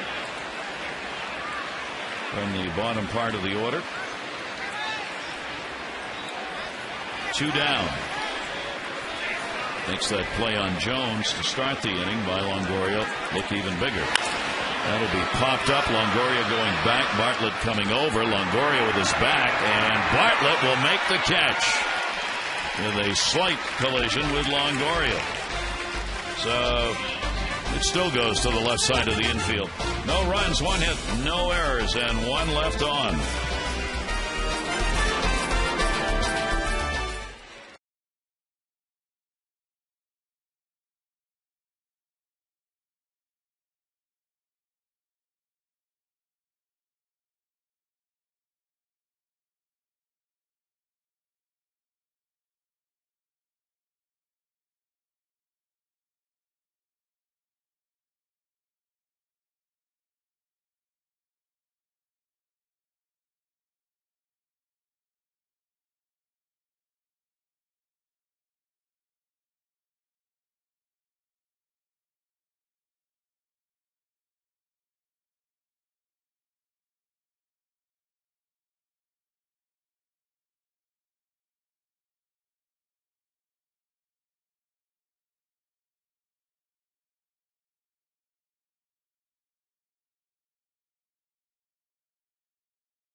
is brought to you by Busch Gardens, Williamsburg. Celebrate the world we share.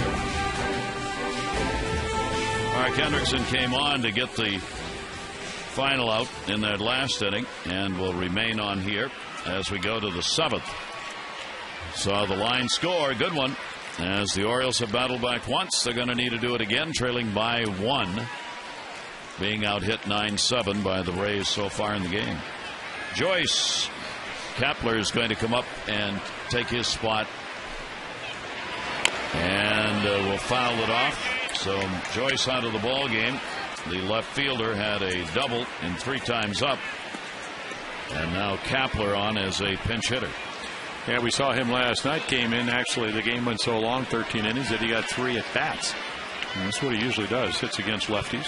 Both of his home runs against left-handers. That one to Markakis, and he'll make the catch. Kapler retired, 1 away. Ibar and Upton to follow. Ibar with a RBI double, a single and a run scored, 2 for 3 in the ball game. He's gone 4 for 9 in this series. Ibar switch hitter, 250 right, 254 left. 3 home runs from this side of the plate, 2 from the other. Well, the 3 RBIs last night off of Will Oman, dumped a single for a couple of runs into right field. A good bench player, can play around. Use him against both righties and lefties. 0-1 muscled back into the screen. Jeremy Guthrie will open up the series against Minnesota. Carl Pavano 11-6 scheduled to start for the Twins. Saturday's game, again, we remind you, has been moved to a night game, originally scheduled at 4. It's now going to be a 7 o'clock game. 0-2's inside. Kevin Millwood scheduled to return during the series and pitch on Saturday. Should be Guthrie, Mattis, Millwood, and Arrieta on the mound for the Orioles. Minnesota has a Pavano and Baker with a couple they haven't. A couple of others they haven't announced yet. Good pitch to get him. Yeah, good changeup. You know, real good fastball hitter. Either side of the plate. Make your pitch. Take your chances. 1 and 2. Get ahead. Curveball down and away. Swings over it. The thing about Mark Hendrickson, when he's on his games, he will get you back and forth, subtracts and adds with the best of them. Not overpowering, but knows how to pitch. That's the guy that's pitching for the Twins today, Liriano. It's a good thing when you're playing the Twins, you want to miss him. I was reading something where I think this might be his 19th start. He's thrown a home run in 1 start. You pitch 19 starts or 18 starts and you throw only home runs in 1 of them. That's an amazing number. I bet he's a ground ball pitcher. What do you think? Well, that he's striking out a lot of guys. We're playing in a big park. It's probably a combination of all of them. Doesn't look like Morneau will be on the trip. Did they ever put him on the? I know he's going to see a specialist yesterday. Did they ever put him on the DL? Not that I saw. No. They are just hanging, hoping. But they're getting to a point where they're playing. I mean, that's playing short for an extended period of time, which no manager wants to do. Well, then last night, a little controversy. Runners at first and second, tie ball game. Mauer bunted on his own, bunted him over off a lefty to get to Kubel, who's a lefty, who made the last out, and then they lose 4-3. Yeah, kind of unusual strategy there. I suspect he did that on his own. Well, he did. They asked Ron Gardenhire. He said, "Go ask him." I didn't tell him. No. Would you? No. Joe Mauer can hit anybody. 2-ball, 2-strike count, 2 down here in the 7th inning. And the breaking ball will be off the fist by Upton. Upton had a single, stole a base in the 6th. He got thrown out at the plate, but it came on a ground ball where the Orioles had a chance to turn a double play and only got the out at the plate. And that was followed by a bases loaded walk. And that's the go-ahead run. Here's the 2-2 delivery by Hendrickson, and he got him. So Hendrickson with a couple of strikeouts retires the side in order. 7th inning stretch time at Camden Yards. Rays up by 1.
Longoria flows one out of here. 14th on the year. They will take a 4-0 lead. So Wigginton makes it 4-2. Fourth inning with a home run. Fox will come back with a double, make it 4-3. The Orioles will tie it up on the fielder's choice. And then right there, the bases loaded walk as Jason Burkett comes in. So again, another one of those games. A lot of stuff going on here. Anybody's game as the Orioles come to hit in the seventh. Shields has walked one and struck out one, and has just moved along in the ball game. Kapler will stay in and play left field. Shields giving up the homer to Wigginton for 2 in the 4th inning. Fox with an RBI double in that inning, and then the ground ball RBI by Luke Scott in the 5th that at the time tied it up. Tampa Bay got one back in the 6th for the lead. Well, you got to like Joe Madden in the sense if you're a pitcher and you're a starter, he's going to give you a lot of responsibility. Very easy with the bullpen he has with an off day, as you mentioned, in Cleveland, to go to the bullpen. But part of the pitching well, I think, is having and knowing your manager trusts you. And that's otherwise he wouldn't be sending you out here. Not a typical Shields day, as he generally puts some strikeouts up, 7th in the league in strikeouts, but only 1 in this ballgame. Patterson will put that up in the air to right field. Zobrist lost it. Upton comes over to help him and will make the play. Good play by Upton to stay with that ball as Zobrist was having trouble finding it. Yeah, as the day gets longer here, Zobrist, the right fielder, that's the Sun field, but it's still a little early for that. It's usually more like 5:30, 6 o'clock. What, about a couple minutes, 10 minutes before 3. Hit it to right. Work last night. Zobrist off his glove. Tejada hit it out there. Had a couple of RBIs. Zobrist was more than happy to have Upton take that ball. You don't want to be hitting it to the left side or the second base. Well, you really don't want to hit it to the infield. Here's Tejada. Tejada in the ball game has flied out, struck out, hit by a pitch, and scored on that in the 5th inning. First action in the bullpen, Randy Choate, Joaquin Benoit.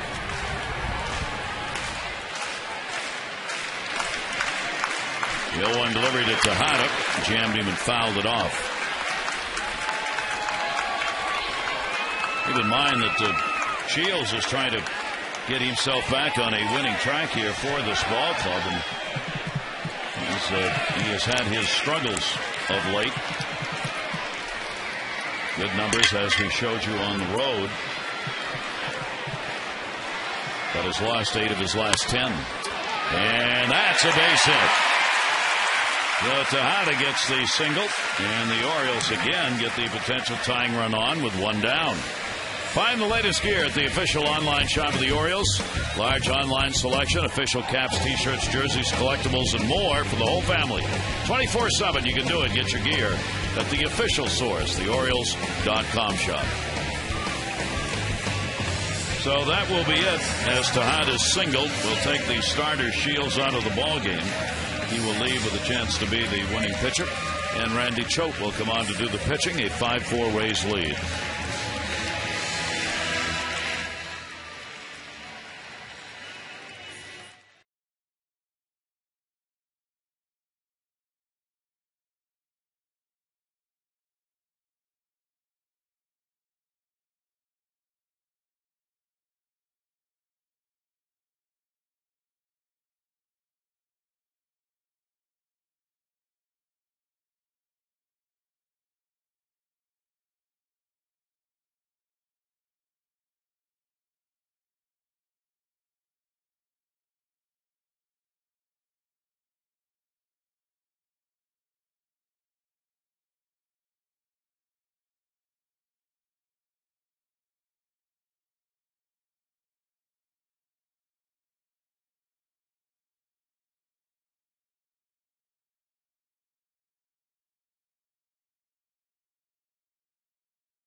He's got a chance to win it, but he needs bullpen help. Yeah, so you bring in the lefty. He's done a terrific job. Orioles saw him last night, came in, got a hold. Soriano would blow it in the ninth. You know, he's a left-handed specialist. Of course, Markakis is a left-handed specialist. He's hitting .353, but his numbers, if you're Joe Madden, he likes it. And again, Cho just done a nice job, and, you know, he can sink it. Last night, though, Scott, who was on deck, did get a base hit. Runner on at first with one down. And Markakis stands in. He got out of an 0 for 12 with a double that came in the fifth inning. You see the numbers against lefties. That .253 mark. He's been 1 or 2 in the majors for a left-hander, average against left-handed pitchers. 1-0 count. Orioles are down by 1. And that potential one is Tejada over there at first base.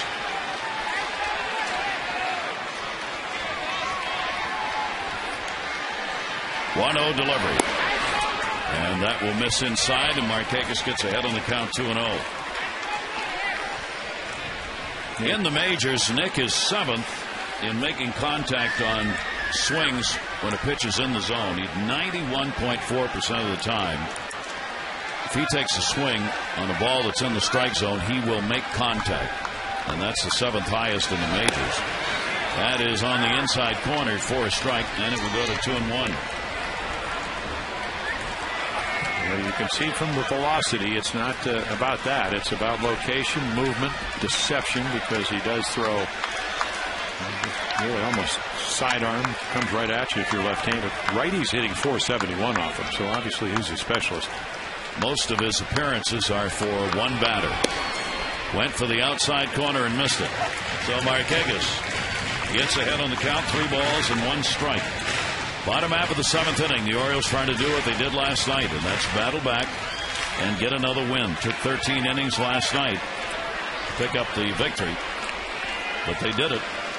Trailing in the 9th and trailing in extra innings, and still won it. Well, you talk about the open stance. He can look for a ball inside middle now, and that's where he's been driving the ball because of the count. 3-1 delivery to him, and that was one to hit. Yeah, it was. More of the middle of the plate. We saw that last night. Luke Scott talking about it before the game. He said when he makes pitches down in a way that's good movement, the ball sinks. He said, I was looking for one in. He was able to get one in and got a base hit. So that was a pretty hittable pitch there. That's why it's so tough to come out of the bullpen. You have a 1-run lead. You want to throw strikes, but you want to have them be quality strikes. And you don't want to put another runner on because that would be the potential go-ahead run.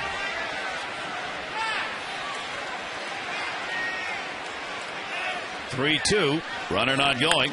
Ground ball towards second. Brignac 1. Relay Bartlett. And Choate comes on and gets it done.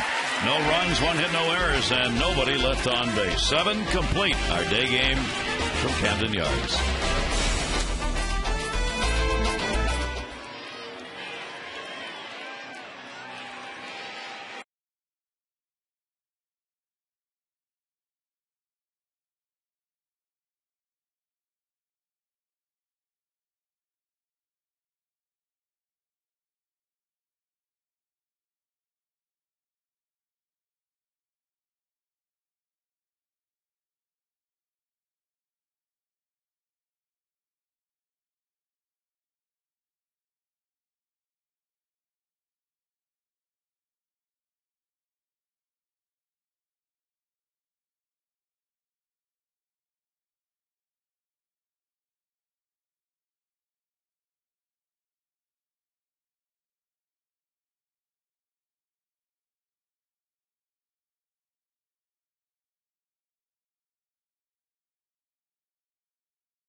Game 1 of 4 against the Twins. Kevin Millwood returning against Carl Pavano.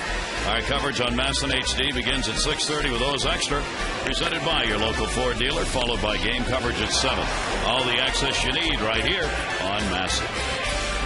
And the Orioles hope to go into that series having won one here, series-wise. You see Minnesota, 3rd in average, 9th in home runs, 5th in runs, and 8th in ERA. They're in a battle right now, 3.5 behind the White Sox. Morneau with a concussion, and led by Joe Mauer at the plate. We'll get a look at the Twins on a long 4-game stand. Here is Sean Rodriguez. Rodriguez is pinch hitting for Brignac. Brignac had a couple of hits. He was 2 for 3 in the ball game. Yeah, so if you're Joe Madden, you can get a right-handed bat in against the lefty Henderson and not hurt your defense. That one to second base. Lugo. One away in the 8th inning. Well, Mark Henderson, terrific job again. Boy, he has settled this bullpen down over the last really 6 weeks. Long man extraordinaire came in and got Pena out. That's one of the big at-bats of the game. You know, after Birkin walk Longoria to get the 5th run in. So you just keep the game in hand and hope that you can get to the back end of their bullpen, which is a good one. Kelly Shoppach, he walked and scored in what is the go-ahead run that came in the 6th inning on a bases-loaded walk to Longoria. Shoppach hitting .310 against the left-handers with that 91 average against righties. Getting the start behind the plate today. He'll be followed by Zobrist at the top of the order. Hendrickson with an 0-1 count. Shoppach will take it away, 1-1. Breeze out to left a little bit. We had virtually no breeze at the start of the game. It was 89 degrees. We're up into the mid-90s now. And a good off-speed delivery again. Well, part of, we talk so much about stuff and movement and deception. Mark Hendrickson in this 6'9", he's tall, different angle. You see the body. It doesn't have like Sabathia arm speed, but he has a lot of deception. And he's making great pitches this afternoon to this point. 1-2 delivery. Shoppach takes that one down low, and a 2-ball, 2-strike count. Birkin worked a third of an inning and a walk. Bergeson, 5 runs, 9 hits, 5 in the third. Shields coming out of there with a chance to win. 4 runs, 8 hits over 6 in the third innings with a walk and a strikeout. Shoppach thought about it. He did hold up. Eric Cooper.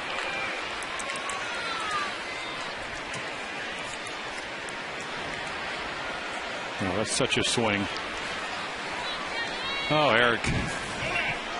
George Hendrickson actually called him out, the first base coach. He kind of put his hand up, like, not to help Eric, because Eric didn't listen to him. Should have. 3-2 delivery. That'll go towards short, and it's going to be a base hit. So, as a result of the extended at bat on the non-call on the check swing, Shoppach takes advantage of it, and he's got an infield single. It really does, and he just hits a ground ball, pull hitter, power hitter.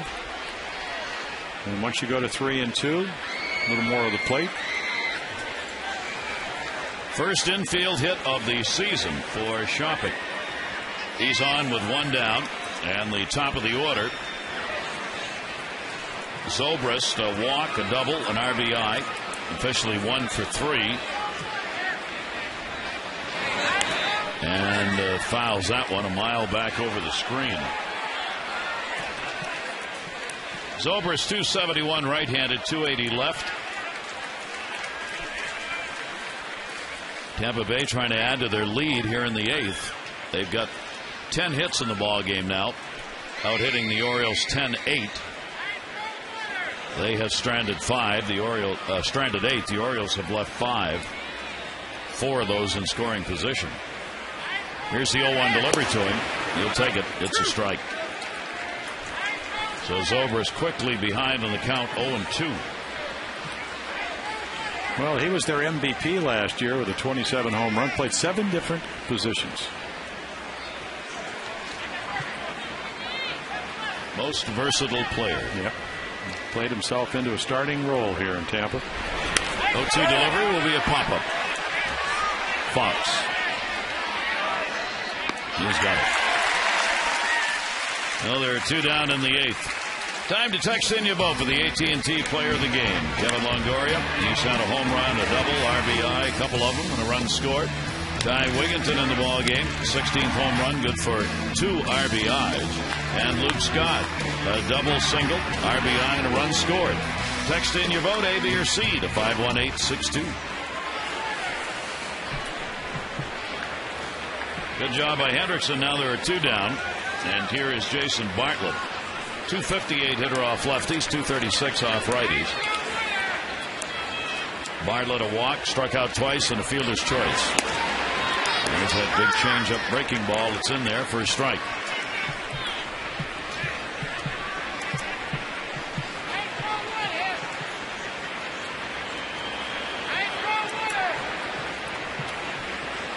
Very short lead at first. Shopik, not a base stealer. That'll be down the line and right, and that will be a foul ball. Mark Hendrickson throwing strikes here, gets ahead 0-2. Yeah, if you watch his windup, a little closed, again 6'9", hides the ball well. And he can pitch in. And again, when he gets you in, and this may be one of those situations, we'll see with Jake. They may run the ball in, they eventually get him out with a changeup down and away. Kind of see where Fox is going to move. Yep, up and in. 0-2, and that's where it was. And then you'll see where the next one is. It'll be diving down and away. I'm not sure he wanted to get up by the hit, but he wanted to come in. There you go. And it's probably not as in as much as it. Well, easy for me to say. I'm sitting here in the booth. Jason Bartlett might look a little bit different, but he's trying to cover the outside corner, which is one of the challenges of hitting with 2 strikes. Got to cover everything. 1-2 count, 2 down.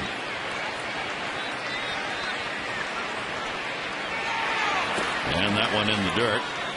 That'll even the count up. 2 balls, 2 strikes. Twins have the 4-0 lead over Cleveland, the Orioles' next opponent. They're also playing a day game at home. Then they will make their way to Baltimore. And Tampa Bay will make their way to Cleveland. And the Indians will be heading back home. On Sam Wells Ball Club looking for their 5th series win.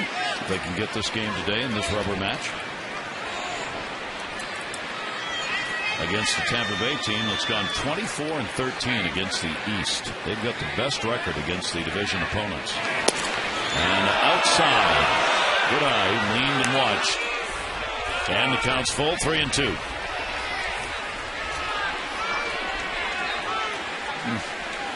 Good eye by Jason Bartlett.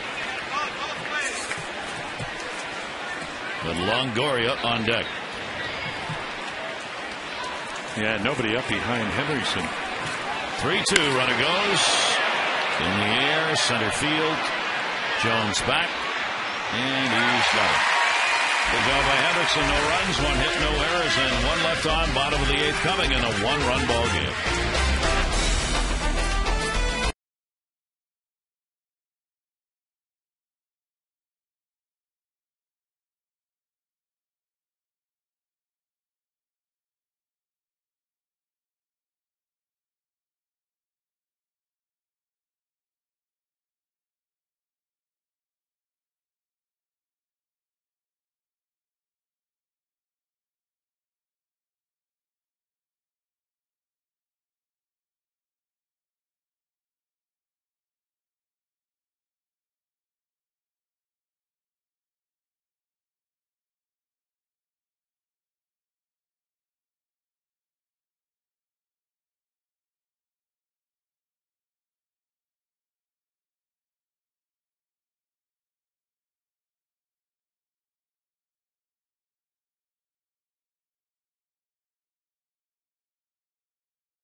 bottom of the 8th inning. And Joaquin Benoit, who appeared last night, first time against the Orioles this year, is back. Yeah, shoulder problems all of last year, torn rotator cuff, veteran pitcher out of the Rangers organization, hard thrower. Thrown in the mid-90s, great changeup, slider to go with it. There are the numbers, incredibly low numbers. So he just adds to a bullpen that they already revamped by going out and getting Rafael Soriano, their closer, who came in last night and blew the save, only for the second time all year. So here's your setup guy to get to your closer. But he's got closer type of stuff, at least the way he threw the ball last night, and the numbers support that. Rodriguez will stay on and play second base with Brignac out. He pinch hit for him. Joaquin Benoit last night with the inning and a third.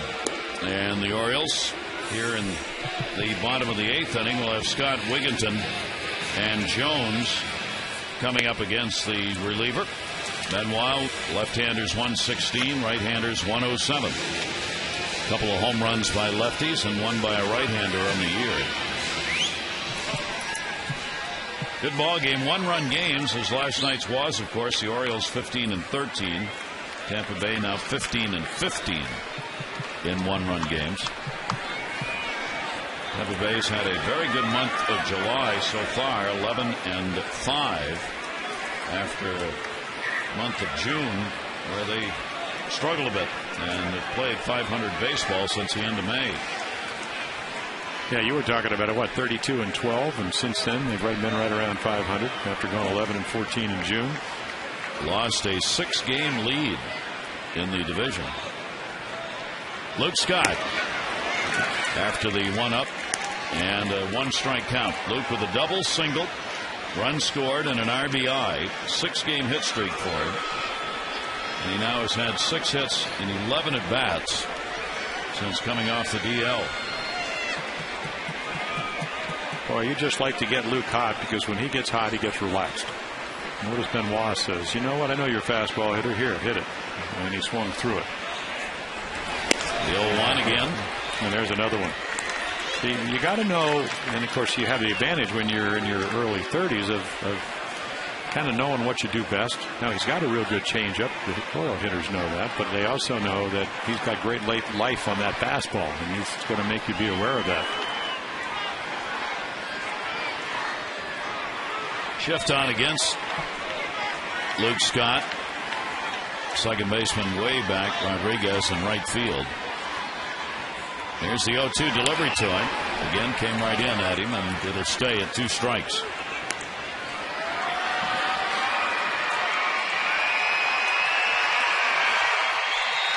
Well, trying to protect a 1-run lead, the toughest kind of lead to protect. Boy, anything can happen. You can make a great pitch. Guy can hit a little double right here. You got the shift on. He can just be a little bit late, poke one to left, even if it's accidentally.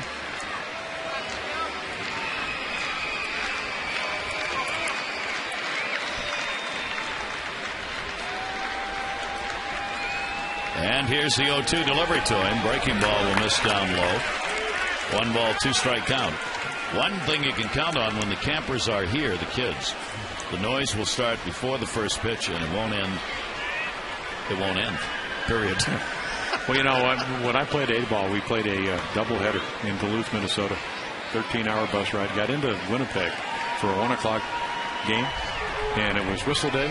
12,000 kids blowing whistles after you've been on a bus all night long. And swung on and missed. Throttle back on him. Yeah, there's that changeup. So a couple of high heaters. You make him respect it. You stay out of his happy zone, which is thigh high to belt high. And then right here, pull the string. Perfectly executed. And again, Joaquin, a big guy.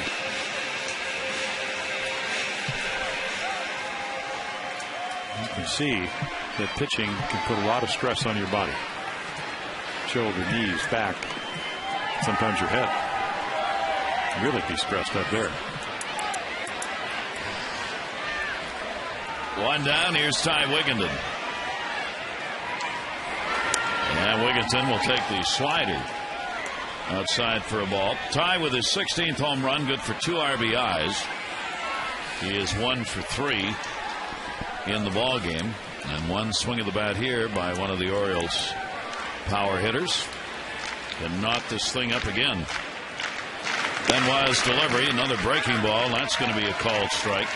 Wigginton 1 for 7 off Benoit. 1 ball, 1 strike count. Two staffs who have given up a lot of home runs matched up in this series. The Orioles surrendering 109, the most. Tampa Bay 105, third most. Here's the 1-1.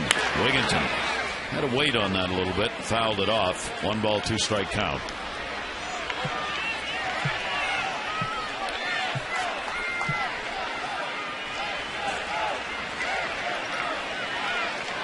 Joaquin Benoit just trying to cool the heels a little bit out there, literally between pitches. Came up end of April from AAA where he was pitching.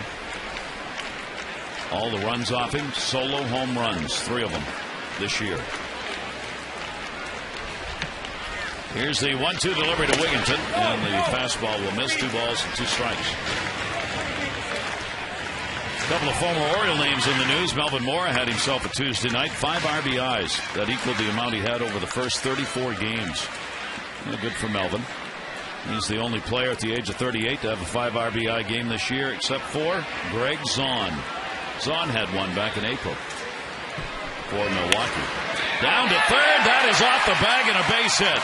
Wigginton will make the turn. Gabe Kapler, his throw will not be in time, and Wigginton has got an off the bag double. Well, he's really made some nice adjustments. A couple of change-ups early in the count. And right here gets another one, hits it right over the bag. Longoria thinks he's going to catch it till it hits the bag, so you get a little bit lucky. Would have been a very difficult play, even if you catch it, to throw him out. But he's guarding the line. In other words, not over in the hole. And then you get a pinch runner, Scott Moore, coming on the pinch run for him. So a very productive offensive afternoon. There is your pinch runner, time run. So Ty Wigginton gives the O's a chance to get it tied up or better. Moore will run at second base, and Jones, who has singled and grounded out twice, will stand in. So the Orioles, can they do it again? Another late inning rally looked for here to pick up a win. They are down by 1. 9th hit of the ball game for the O's. Jones 0 for 5. 1 for 3 rather off Benoit. Sorry. Adam looking for an RBI with 1 out. And Benoit will go outside with it for a ball. Yeah, it almost looks like his slider is. You want to hit that because it's not near as good as his changeup or his fastball. So maybe that was just, I'll show it to you. Right here, if you're Adam, you may get a fastball to hit. Just make it be down. Don't go helping it. Make it be in the zone where you can drive it. 1-0 delivery to him. Right there. See, now that's the kind of swing you want. Didn't overswing. It's a good fastball, very hittable, right down the middle. But again, this is why the fastball is the best pitch in baseball, because you get it and you can't always do what you want with it. Adam has hit well here in his home yard this year, 308 as opposed to 242 on the road. 6 home runs here, 9 away. Keeping an eye at second base, Rodriguez watching Moore to try and keep him close. Benoit the long hold and the 1-1 delivery, and Jones will foul it back. That's about as long as you can wait in that batter's stance without starting to freeze up. Yeah, if they let you do it, take all the time you want. He looks back one time as you look at the closer, Rafael Soriano. Orioles got to him to tie it up last night. He's getting loose. On a day like today, that'd probably be about 11 pitches. Toasty out there. Toasty. Actually, 2 blown saves in that ball game last night. That's how tight it was. Now it went back and forth. Soriano had the first one that the Orioles got back into it. 1-2 the count on Jones. Moore off second base. One down. And Adam will take the pitch and got the arms up, and it was inside. 2 ball, 2 strike count. Yeah, you had Brian Roberts at second base. Benoit give you that one look. And of course, the scouting reports would tell you that. He hadn't looked back the second time yet. But Scott Moore doesn't have that kind of speed.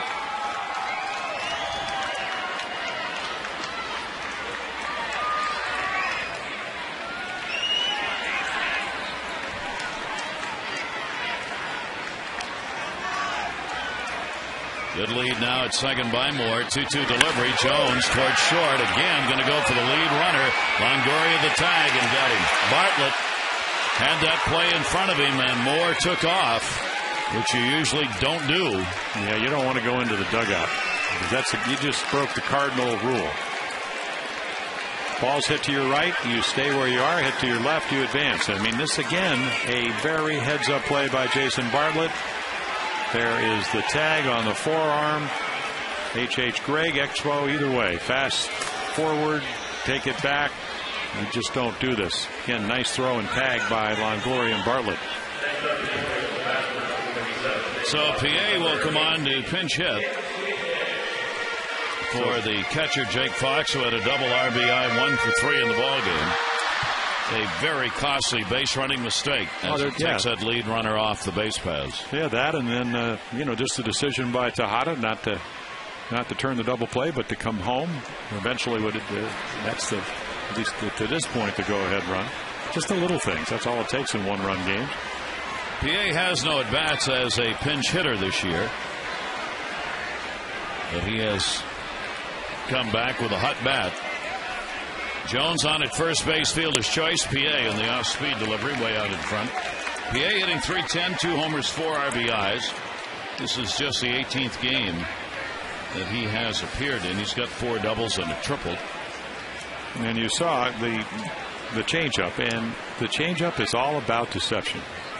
Arm speed looks like a fastball. You don't pick it up. You're trying to time it. He's trying to disrupt your timing. And that's what the change does. And then for Benoit, it's got pretty good late movement. 0 on the count, 2 down. And there's another one. You get an anxious hitter like PA who comes up. I mean, he wants to get it done. He's kind of an anxious hitter anyway. So you feed him that stuff, and you just hope you got him leaning on the front foot.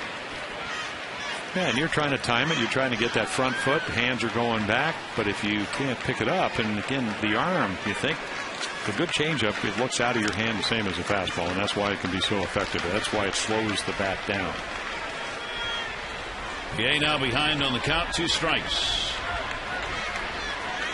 He's had a 2 for 10 in this series, and Jones easily back to the bag on the lob toss. Bottom half of the 8th inning, Orioles down by 1. Wigginton got the double with 1 away. Moore pinch ran for him and got thrown out at third on the fielder's choice. There's Bartlett and Longoria again teaming up. They've had a big day on the left side of the infield.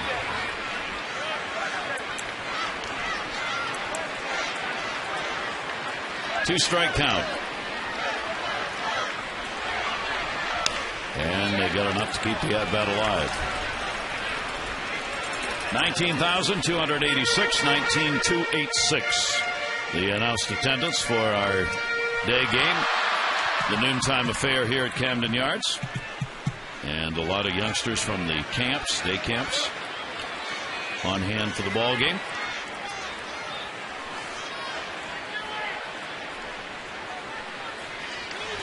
We only could bottle that energy and save it for later, like years. Jones again off first in the 0-2. Battling. Well, yeah, your hitting instructor, Terry Crowley, one of the better pinch hitters. So if you want any advice, he can give you a little bit. Get a pitch you can hit. Try to do it early in the count. Of course, the first 2 pitches weren't real hittable. And then if you get to 2 strikes, battle. Scuffle till you can maybe make contact.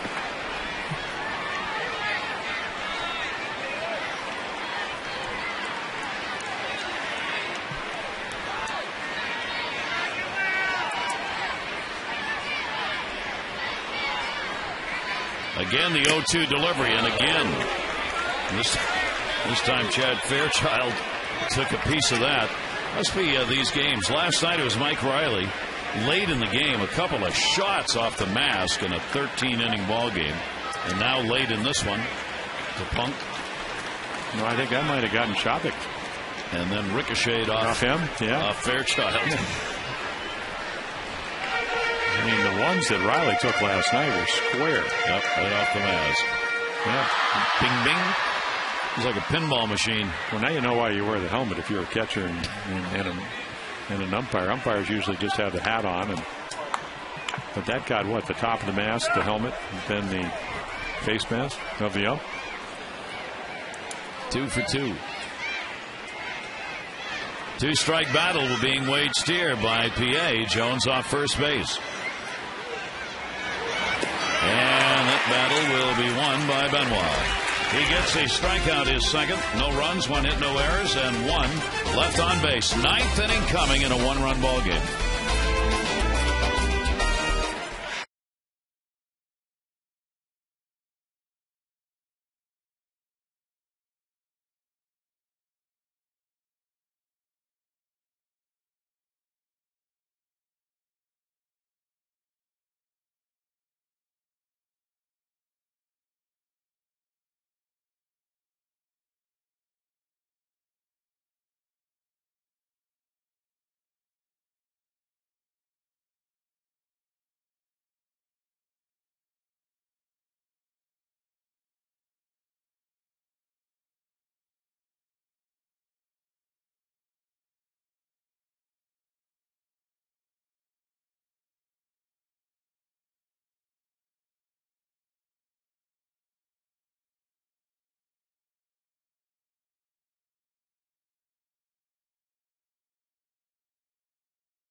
Lon Masson is brought to you by Southwest Airlines.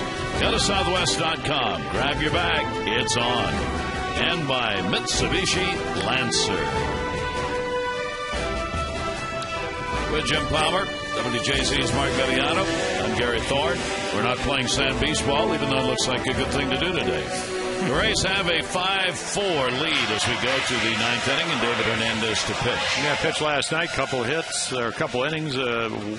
A run on a home run by Brignac, and he hit it over the right center field fence. So he'll come in. Heart of the order for the Rays. Orioles. New battery.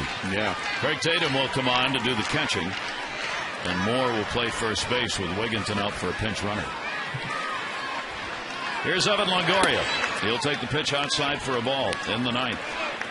2 for 3 and a walk. A 2 RBI day for Longoria. Now with the 14 home runs on the year. Longoria pops that one up. Tatum back. Makes the play. One away. Updating you on the AT&T Player of the Game voting. And you still have time to cast your ballot. Luke Scott well out in the lead. Text in your vote, A, B, or C, to 51862. The results coming up on the O's Extra post-game show. That will bring up Pena. Pena's only had 1 hit in the series with the 0 for 4 today. He's 1 for 10. Hugo getting the eyewash in.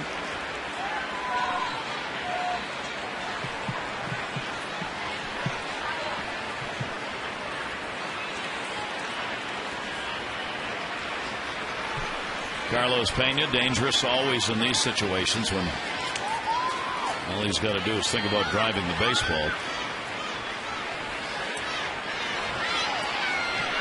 Hernandez with one down and nobody on. Not close to catching up to that one. Strike one.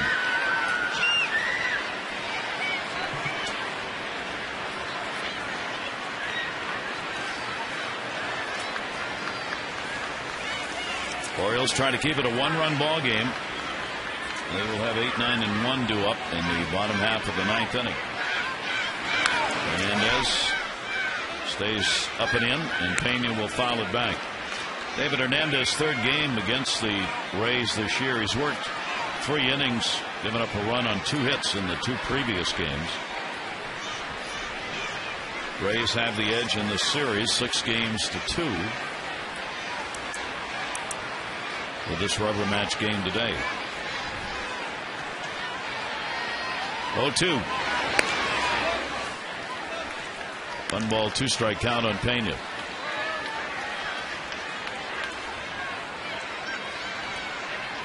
Good job by Mark Hendrickson again. Couple of solid innings, only 1 hit and 2 strikeouts. Yeah, he came and got Pena out with the bases loaded. The Rays had just taken that 5-4 lead to get out of the 6th. Hernandez not letting him get those arms extended. Keeps that pitch up and on the inside part of the plate. Yeah, David's done a pretty good job. I mean, he's got hurt a little bit on fastballs in the middle of the plate. Brignac hit one last night. Damon the walk-off. So again, the velocity has gone up. Comfortable pitching out of the bullpen.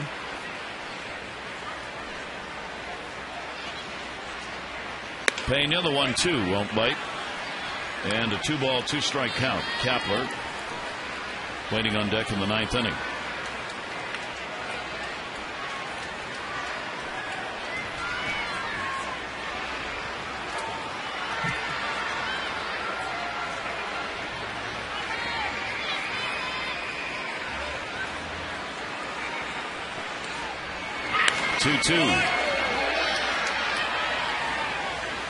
And fights that one off.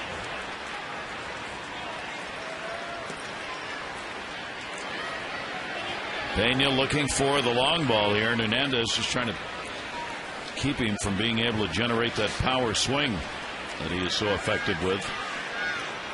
And in a 1-run ball game, obviously, big top of the 9th inning. Now Pena will ask for the timeout.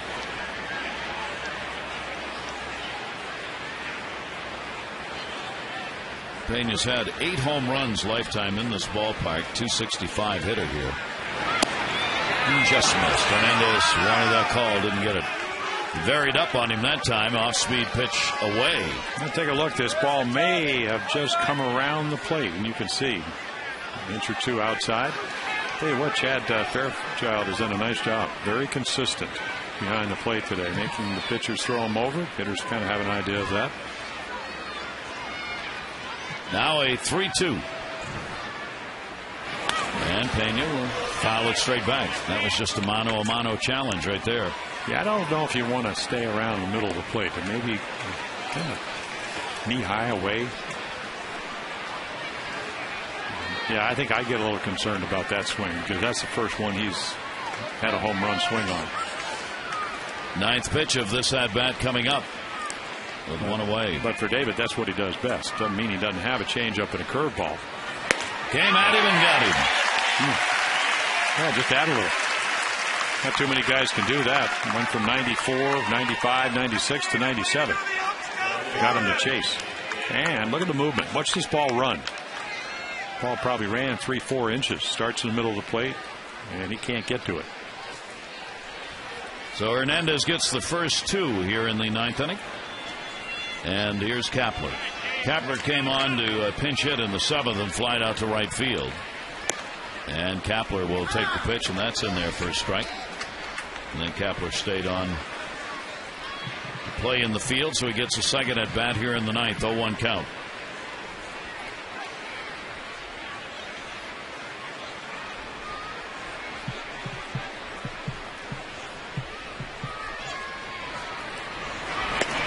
Kapler's only got a 182 average against right-handers this year. Only 215 overall, for that matter. Yeah, last year, he had 8 home runs. All of them were against left-handed pitching. This year, all the home runs against left-handed pitching. A lot of it has the fact he doesn't play against a whole lot of righties. Into pinch hit and then play defense. That's the one thing. He's probably a better defensive player than Joyce. Or at least you would think he is because of his experience. Joyce swinging the bat extremely well in this series. So it's, again, you start Brignac at second, then you put in Rodriguez. You don't hurt your defense. Joyce leaves. Kapler doesn't hurt you defensively. 2-strike count on him. And Hernandez will miss outside. 1 ball, 2-strike count on Kapler. Of course, most of the time it's all about Carl Crawford when it comes to playing left field. And he does that well. And we hope Crawford's back in on Friday when they open up that Cleveland series. Here's the 1-2 delivery. Kapler will punch that one down the line. Zobrist with an RBI. Longoria has picked up 2 in the ball game. Ibar, RBI. Brignac, an RBI while he was in the ball game, accounting for the 5 runs for the Rays. Orioles, Luke Scott, 1. Wigginton, 2. And Fox, 1. For the 4 for the Orioles. Foul back. 1 ball, 2-strike count.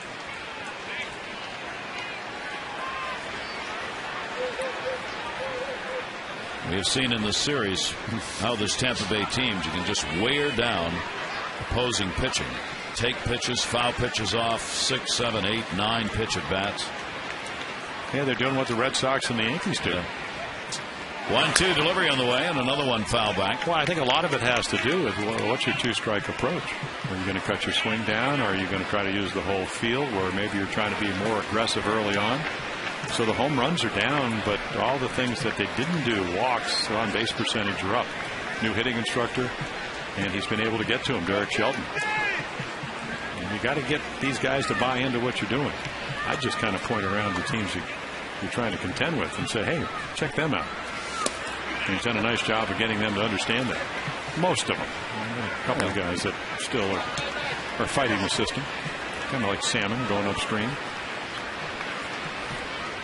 And then, as you mentioned, Longoria, Derek Shelton right in the middle, but to his left, even he looks like he's a little more disciplined using the whole field this year. 2-2 delivery, and Kapler will win the battle. He gets the base hit. The quality at bat right there. So Kapler fought it off long enough to get one up where he could drive it, and he gets the single with 2 down in the 9th inning. So the inning will go on. And Willie Ibar will come up. Ibar's single in the 2nd resulted in a run scored. He crossed later. He got the RBI double in the 3rd inning. 2 for 4 for Willie Ibar, hitting at .258. A designated hitter with 2 down and a runner on. That's 11 hits in the ball game for the Rays. DH overall for Tampa Bay, only .245. 8 home runs, 54 RBIs. They've gotten some production out of it, even though the average is not particularly high. Hernandez with 2 away. And Ibar takes it up high for a ball. Yeah, pitching back-to-back days. Actually, back-to-back days. That's something he's really used to as a former starting pitcher. So you got to quiet everything down. Make sure you get your arm out in front. That's something you're going to have to learn if you pitch on successive days out of the bullpen.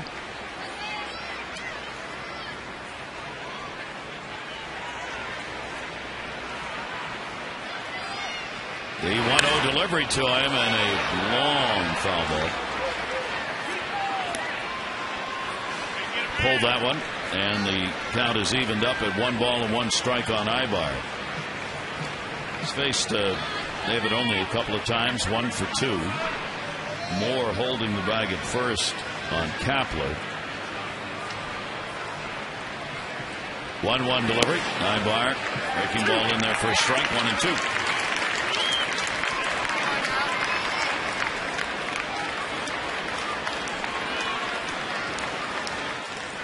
David Hernandez has had to throw so far 23 pitches in the inning. 1-2 delivery. Got him. Caught the outside corner. Hernandez gets the strikeout. Well, the Orioles went into the ninth inning trailing by 2 in last night's game and tied it up. They go into this one trailing by 1.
Extra post game. Here come the O's in the bottom of the ninth, down by a run. Who's going to get the big hit? I don't know, but if it's anything like yesterday, it's going to be another exciting finish. The Orioles were down 4-0, came back to tie, go into the ninth down 1. Ferguson on the hook for his 6th consecutive loss. Let's hope the Orioles can pick him up. Yeah, the bullpen has done a very good job in this game, keeping it to a 1-run deficit. So, Gary, based on what we saw last night, even into extra innings, the Orioles have the Rays right where they want them. Back to you. I'll go along with you, but let's get it done in 9, all right? See if they can do it. And blowing his second save last night, Soriano will come on here and try it again. Yeah, Tejada with a big hit off him, a double down the line. And what did Joe Madden say? He said the bottom of the order really gave us problems last night. Well, Soriano's going to face the bottom of the order. Fox already with a base hit. Lugo with the game winner last night. And then Asturias, it's almost like last night, Soriano. This is, again, last night to win the game off of Cormier. So you're going to do it against off their closer, not somebody that, well, maybe they'll get the same result. Lead-off walk. They took advantage of it last night in the 13th. So we go to the bottom of the ninth inning, and the Orioles down by a run. They battle back from a 4-0 deficit in this game to get it tied up. The go-ahead run coming in the 6th inning on a bases-loaded walk to Longoria that scored Shopik, who had reached base on a walk. And now Lugo, 1 for 3 in the ball game, stands in against Soriano. 23 out of 25 in saves. And the first pitch will be in there for a strike. Lugo 0 for 6 off Soriano. Then is Torres and Patterson. 5-11-0 for the Rays, 4-9-0 for the Orioles. 10 left on by the Rays so far, and 6 by the O's. The 0-1 delivery. And will be taken up high for a ball. With a blown save last night, the first time the Orioles have gotten to Soriano. He now has 2 wins, a loss, and 2 saves against the Orioles in his career. He's got a couple of saves against the O's this year. 1-1 delivery. Lugo into the seats, 1-2. Yeah, he came in to protect a 2-run lead last night. And Asturias got a base hit. PA missed a home run by, about 18 inches left center field. And then Tejada came up with a slider that kind of hung on the inside part of the plate, hit it down the line, tied it up. And then he got serious. Looked like he added a little extra on the fastball. Not a lot of room for error today, though.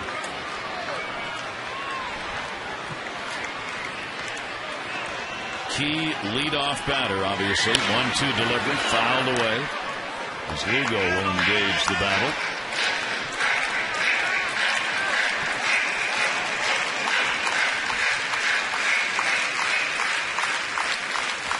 Well, the more he plays, the more Julio has been able to get the job done offensively.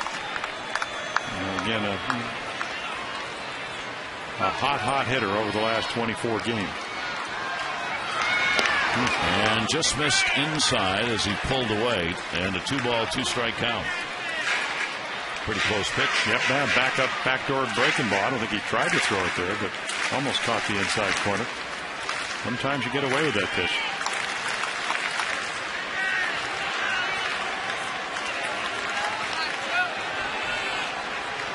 Here's the 2-2.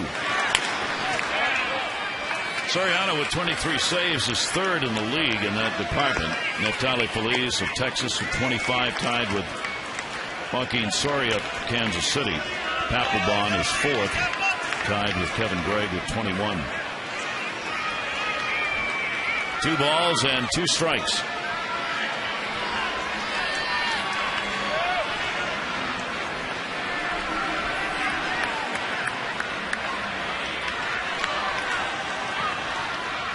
Soriano's delivery is swung on a miss, and he gets the strikeout. 1 away. Well, perfect fastball. You know, Julio had a slider the last time to hit, and then he comes back and actually paints the outside corner right there. You nicely presented. Didn't have to because he swung through it. 102 strikeouts last year with the Braves in 75 innings. So when he makes good pitches, actually when he makes good pitches, he reminds me of Lee Smith, who had like 490 saves. Maybe not to that degree as far as being that good, but he gets the ball down very well. And as Torres will take a strike. 0 for 3 in the ballgame today for the Orioles shortstop. Benoit worked an inning, couple of strikeouts and 1 hit. Choate worked 2/3 of an inning, nothing on his scorecard. And the starter, Shields, still the pitcher of record, as he gave up 4 runs, 8 hits over 6 in the third, looking to win his 8th against 9 losses and to go 7-2 lifetime against the Orioles. Brad Bergeson, the pitcher of record for the O's, 5 runs, 9 hits over 5 1/3. The Orioles starter. Here's the 1-1 off the mask and foul, and a 1-ball, 2-strike count.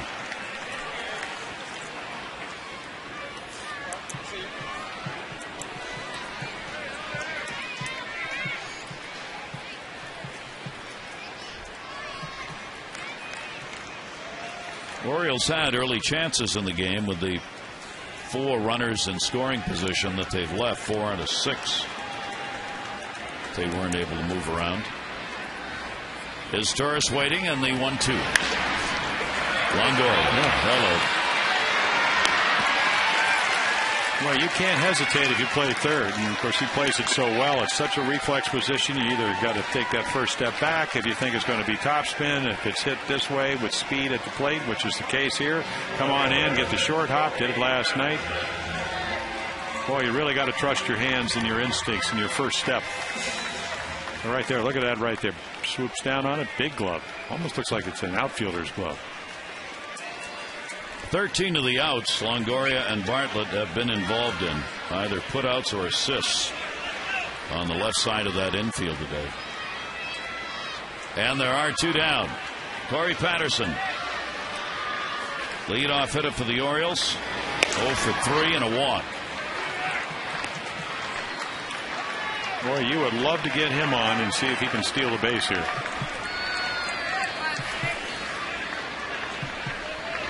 Patterson 2 for 4 off Soriano. Here's the 1-0 delivery. And the closer falls behind. A 2-0 count with Tejada on deck, hoping for an at-bat. Yeah, how many closers actually don't pitch out of the stretch position? He actually starts from the windup, obviously, until somebody gets on. I don't see that very often. Just when he came up with Seattle, he was a starting pitcher early on in his career.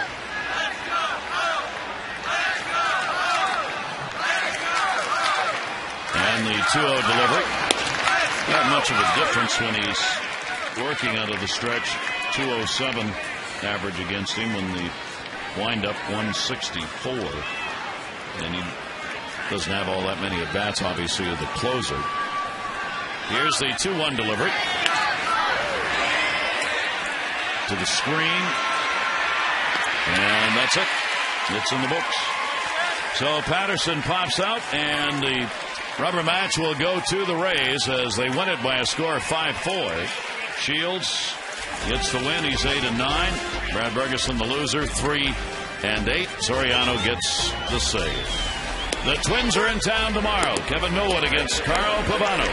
O's Extra presented by your local Ford dealer at 6:30 on Masson HD, followed by game coverage at 7. For Jim Palmer and Mark Viviano, I'm Gary Thorne. We bid you adieu from Camden Yards. Have a great night, everybody. Thanks for being with us. Rays won at 5-4.